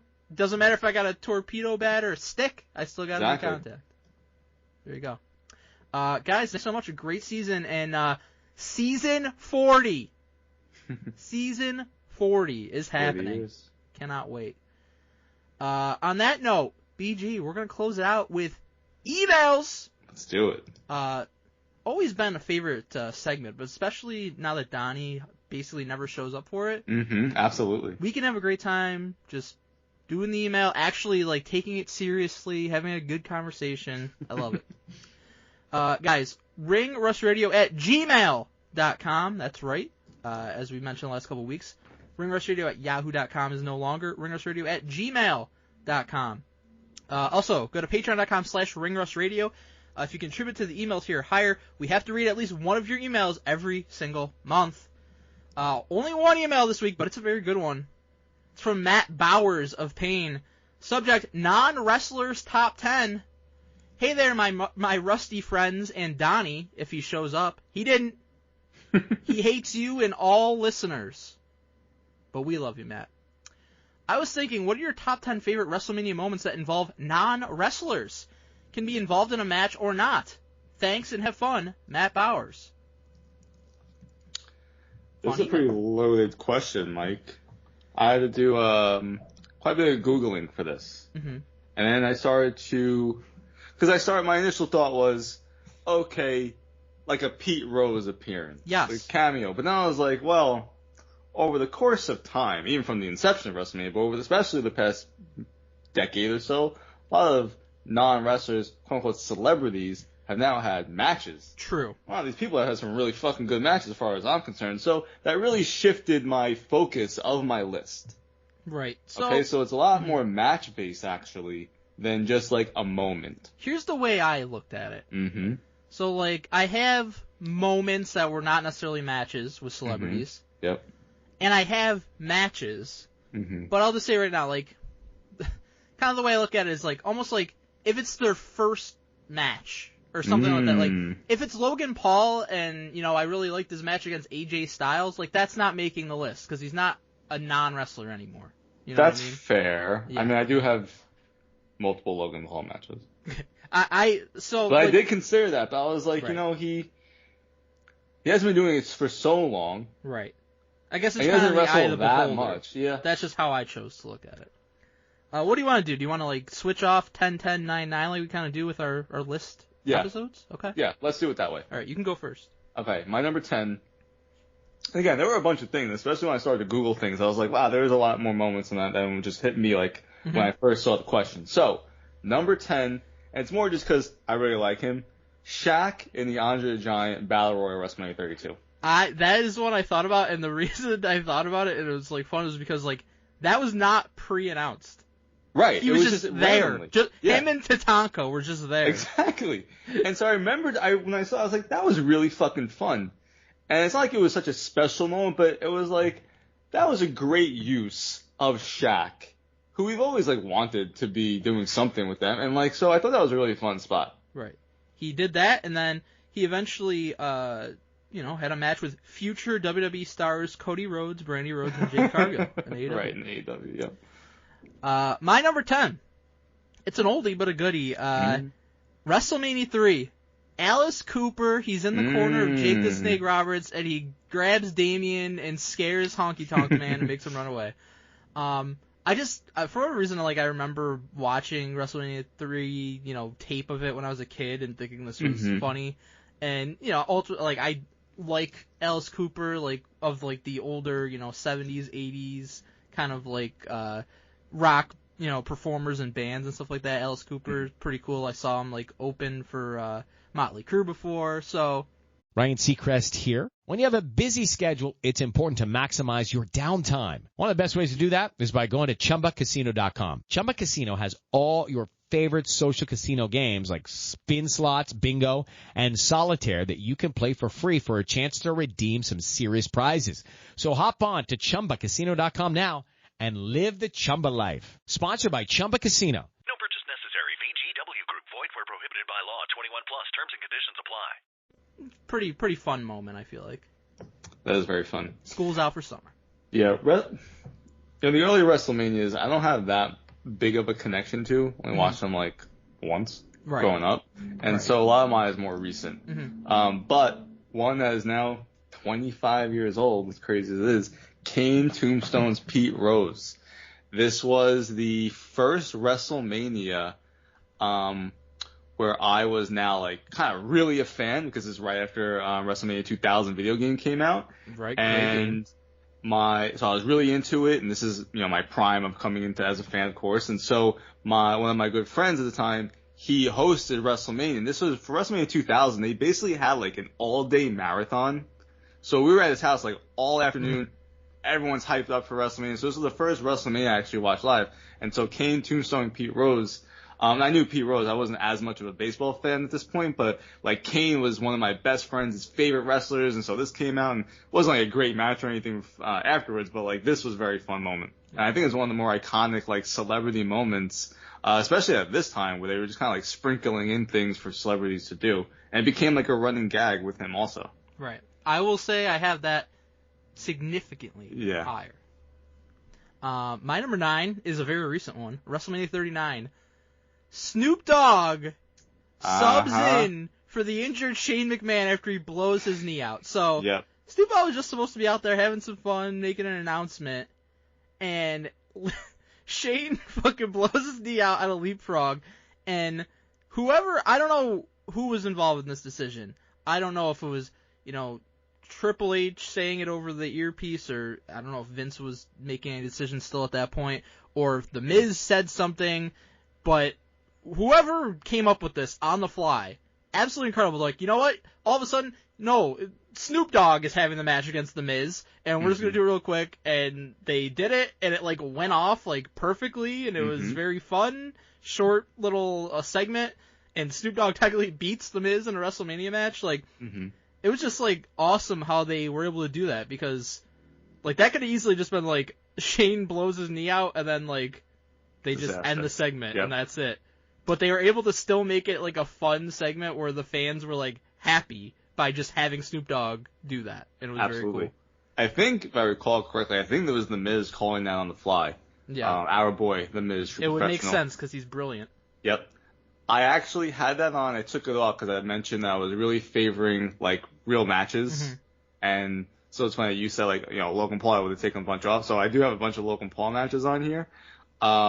But that was on here, not even for the moment itself, and that's part of the reason I took it off. I was it wasn't that great, but it was more because of the that they were improvising on the spot after such a big injury that totally fucked everything up, and on the fly, they had to come up with something, and they fucking nailed it. It was amazing. Absolutely amazing. I remember us praising that after the fact, too. So it was on my list. I took it off. My number 8 is Bad Bunny and Damian Priest against The Miz and John Morrison from WrestleMania 37. Bad Bunny's first match, and like you said, if it's their first match and they really show out, that has a lot of street cred for Ring Rust Radio. And Bad Bunny, who I don't listen to Bad Bunny, I'm not, I know who Bad Bunny is, but I'm not like actually familiar with him. And that time, he was just kind of like a celebrity that came on. And it wasn't like he was so into wrestling where we know now of all the training that he was doing. And so, yes, we knew he was going to train, but it was unbelievable. Mm-hmm. It's like same thing with Logan Paul, where it's like, what the fuck? Where are you coming from to do this so well? Right. He's doing like fucking Code Reds. It was incredible. So I thought that was one of the better celebrity matches. Only 8, but I thought it was a lot of fun, that match. It was very surprising. I have it a little bit higher, and I'll just say I have it at 7. Mm-hmm. Bad Bunny and Damian Priest against The Miz and John Morrison, WrestleMania 37. Again, The Miz making a celebrity look fantastic as he does. Absolutely, as he does. And like you said, like I think he had like a little like run in the Royal Rumble, and he had like a 24/7 total match or whatever. But basically, this was Bad Bunny's first ever match, and he looked like he'd been doing it like for quite a long time. Like he looked great in that match. Everybody involved made him look so good, and he, as we learn later, he actually has talent and like cares about wrestling and put in the work. To be a competent wrestler. And like I did not know before they started like the build to this. I did not even know who Bad Bunny was. Now, of course, I know him, and he's one of the biggest fucking musicians in the entire world. Probably top 5 in terms of popularity. Yep. But so it's pretty cool that WWE was able to pull that off with him. And I'll just go back real quick to my number 8. Yep. WrestleMania 4. It's just, I feel like it's a moment that gets played in like highlight packages always, forever and ever, and it's fitting now because he recently passed. Bob Uecker gets choked out by Andre the Giant in a backstage interview segment. Bob Uecker, at a couple WrestleManias, it was like, special guest. He did like backstage interviews, and at one of them he did like, commentated a match or two or whatever. And this like, he's interviewing Andre, and Andre just like takes his fucking both hands, right? Yes, takes his gigantic hands and puts them around Bob Uecker's throat. It looked like he could have popped Bob Uecker's head off his neck if he wanted to. That was great. Great selling. Right. But it was great selling, and it's like perfect for the kind of character that Bob Uecker was. Mm-hmm. My number 7, continue with The Miz. He teams with Logan Paul in his first match, right, against Rey Mysterio and Dom Mysterio. WrestleMania 38.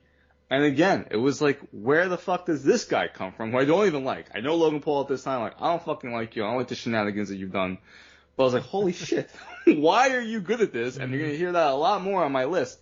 It makes no fucking sense. And it was like, all right, The Miz, here, go out there once again to usher in someone, take all the heat, and do all the, like, The Miz doesn't get enough credit for that. And Rey and Dom, to their credit. I mean, this is a little early on in Dom's WWE career, too. This is when people were trying to tell me Hook was better. Exactly. Donnie's like, Dom is terrible. I wasn't even a fan of Dom. I was. Yeah. I saw the potential. You did.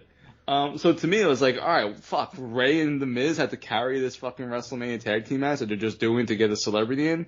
Nope. Very entertaining match. And so credit to all of them for that.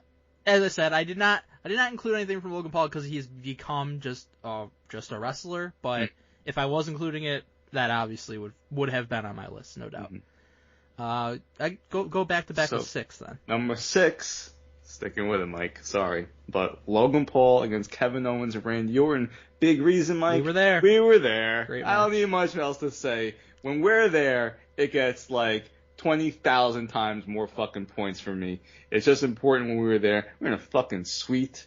I don't even know. Was Donnie even at this part of the show? I don't even remember. I don't know if that was night 1 or night 2. I don't remember. If it was night 1, that probably made it better too. Absolutely. But I remember this being a good match. I haven't watched it back since last year.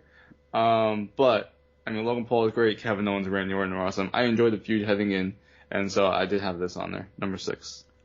My number 6 is from WrestleMania 11. It's Lawrence Taylor versus Bam Bam Bigelow. I also had that on. Took it off, Mike. This is an underrated match. So, WrestleMania 11, I think a strong argument can be made that it is the worst WrestleMania of all time. It's a very bad card. The best match is probably Shawn Michaels and Diesel. That wasn't even in the main event slot because you got Lawrence Taylor and Bam Bam Bigelow. It never really, like... I get it, like, it was in Hartford, Connecticut, so it was, like, kind of, like, you got Giants fans there, Lawrence Taylor had recently retired. He was a big deal. He's one of the greatest defensive players in NFL history. So I get it. But it still like stands out like a sore thumb when you look back at like the main events of WrestleMania history. You got like, Lawrence Taylor was Bam Bam Bigelow. With that said, Lawrence Taylor never had a match before, never had a match since. This was it. And when you consider that, it was actually quite solid. Bam Bam deserves a lot of the credit for that because Bam Bam's one of the fucking greatest big men of all time. He did his job perfectly. But Lawrence Taylor, very solid in this match. He didn't look out of place at all. I think if Lawrence Taylor would have like wanted to just wrestle and commit to it, kind of like Mongo McMichael did in WCW, like he could have been a legitimately good wrestler. I would think from this match. Yeah, I originally had that on mic and I took it off because I was like, you know what? There's better matches to me for celebrities, and I really only watched that once. Yeah. I don't even think I've ever seen WrestleMania 11 in full. It's not. Exactly, because everyone was like, that's fucking one of the worst. When I was getting into wrestling, again, in like 2000, I was like, I'll watch some clips, but like, The Undertaker and King Kong Bundy, I don't need to see it. People say WrestleMania 9 is the worst. A lot of people say that. Oh, I kind of enjoy it. Me too, and I will confidently say 11 is much worse. So my number 5, Mike, we were there. WrestleMania 34, Kurt Angle and Ronda Rousey. Against Triple H and Stephanie McMahon. Okay. Now Ronda Rousey became True. I didn't count her either because of my Logan Paul rule, but that was an awesome match. But that was her first match. Yep. And crushed it. I mean, we were there. We really enjoyed that match. I think it was one of the better tag team matches. It was awesome. In recent memory at WrestleMania. And Stephanie McMahon holds her own. Triple H and Kurt Angle, obviously they're going to carry it, but I thought it was just a very entertaining tag team match. Ronda's stuff with Triple H, where she threw him around, was very cool. That got huge pops. Fun. So we were there. My number 5. Step into the world of power, loyalty, and luck. I'm gonna make him an offer he can't refuse. With family, cannolis, and spins mean everything. Now, you wanna get mixed up in the family business. Introducing The Godfather at ChumbaCasino.com. Test your luck in the shadowy world of The Godfather slot. Someday, I will call upon you to do a service for me. Play The Godfather now at ChumbaCasino.com. Welcome to the family. No purchase necessary. VGW Group. Void where prohibited by law. 21 plus. Terms and conditions apply. It's not on here because of it being a great match or anything. It's on here because of historical significance. It's the WrestleMania 1 main event. Hulk Hogan and Mr. T versus Roddy Piper and Paul Orndorff. Again, some of the early WrestleManias, even for me as like an older WrestleMania fan, they're a tough watch nowadays because of how wrestling has evolved. WrestleMania 1, honestly, pretty bad WrestleMania if you're just like judging them, on more modern WrestleManias. But it was the first one. It had to be a success, and Mr. T's involvement is a huge reason why it was a success. That along with Hulkamania, the Rock and Wrestling connection. So I think just the meaning of that match, the fact that it anchored the first WrestleMania and got us to where we're now at WrestleMania 41, and we're going to have WrestleMania probably until the end of time. It made my list because of that. Yeah, that makes sense. I originally, as I was building the list, that was one of the first things I thought of. I originally had it on, and I took it off. Again, for matches that were, I think, better, more recent, more to my liking, and I wasn't around for WrestleMania 1, so I don't understand the significance, and this list is our favorite moment, so it's not my favorite moment because I wasn't watching. And like you said, WrestleMania 1, not that great. That match, honestly, if you're looking at it from when it happened perspective, fun match. Right, it wasn't horrible, especially considering Mr. T never wrestled before. So my number 4, one that is a great match. We have talked about it a lot because we are smart people. WrestleMania 24. There we go. My number 4 also. Floyd Mayweather versus Big Show. What a fun feud heading in. I was getting out of wrestling, but still watching for WrestleMania at this time. And obviously Floyd Mayweather is Floyd Mayweather. And I'm not that big of a Big Show fan, but the build up to this, I was like, wow, you guys are actually selling me on this. And I was like, what is this match really going to be like? Nope. Very fucking fun. Him punching Big Show and like bloodying him up as part of the build, that was fucking awesome. That was awesome. And so they really crushed this. He introduced the brass knucks and everything. It was perfect. Very fun. And Big Show, I mean, say what you want about his career, but he was always put in these type of spots, which are not easy spots to be in. And he succeeded. Mm-hmm. And Floyd Mayweather coming in, and it's not like a wrestling match, but he fucking did his job and put a lot of eyeballs on the company, and he did a great job with that. He was a fucking massive star at the time. Yep. I mean, that's exactly what you want. In terms of, like, the one-and-done matches that any celebrity has had, that's right there is maybe the best ever. Absolutely. Well, not the best ever. Almost. Mm-hmm. I think we'll talk about it in a minute.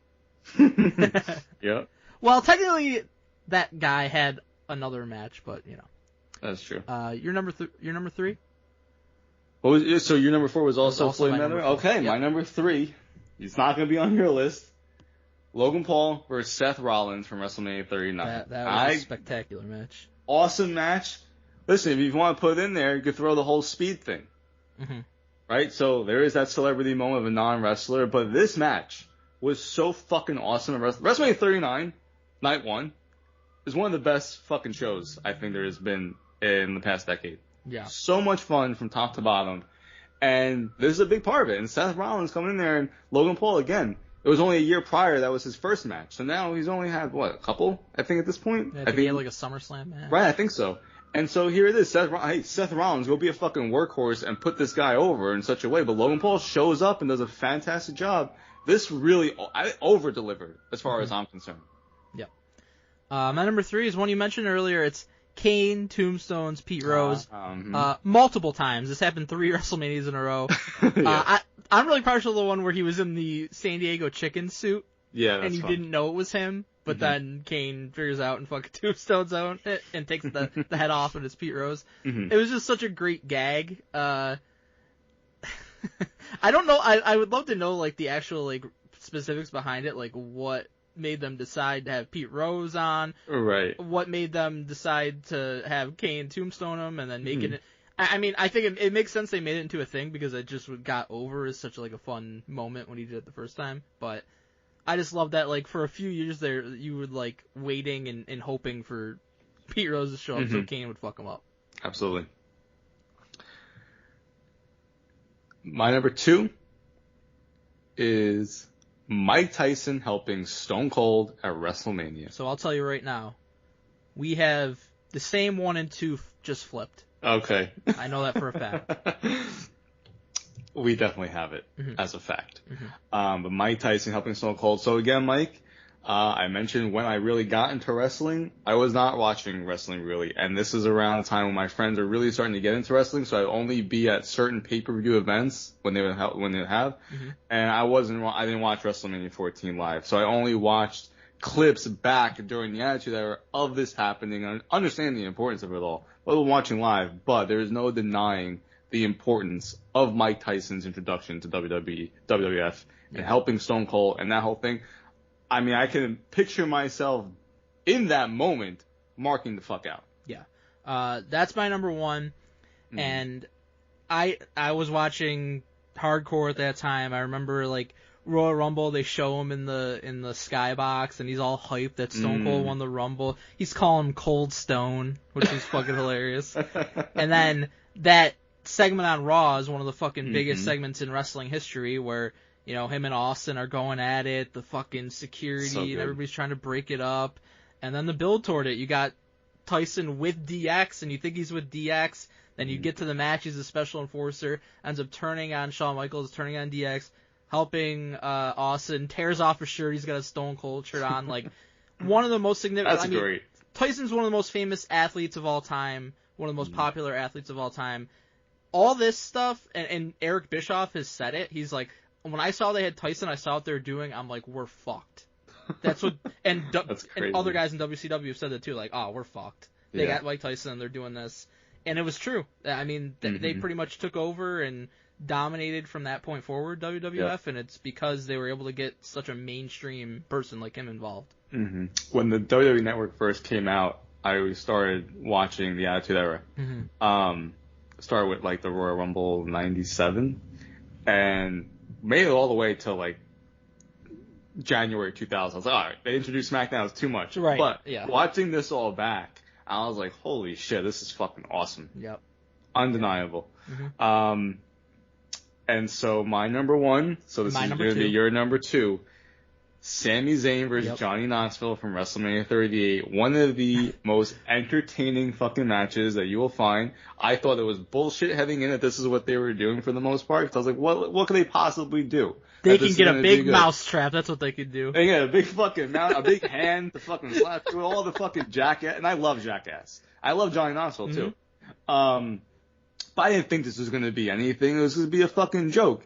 And instead of being, it is a joke because that's what that's. But a perfectly executed joke. It was so good. And Sami Zayn, again, a veteran of the game, just a fucking masterful professional, to come in here and do such a match and be the butt of the joke, but just get everyone over. This is a fucking 5-star match for what they were set out to do.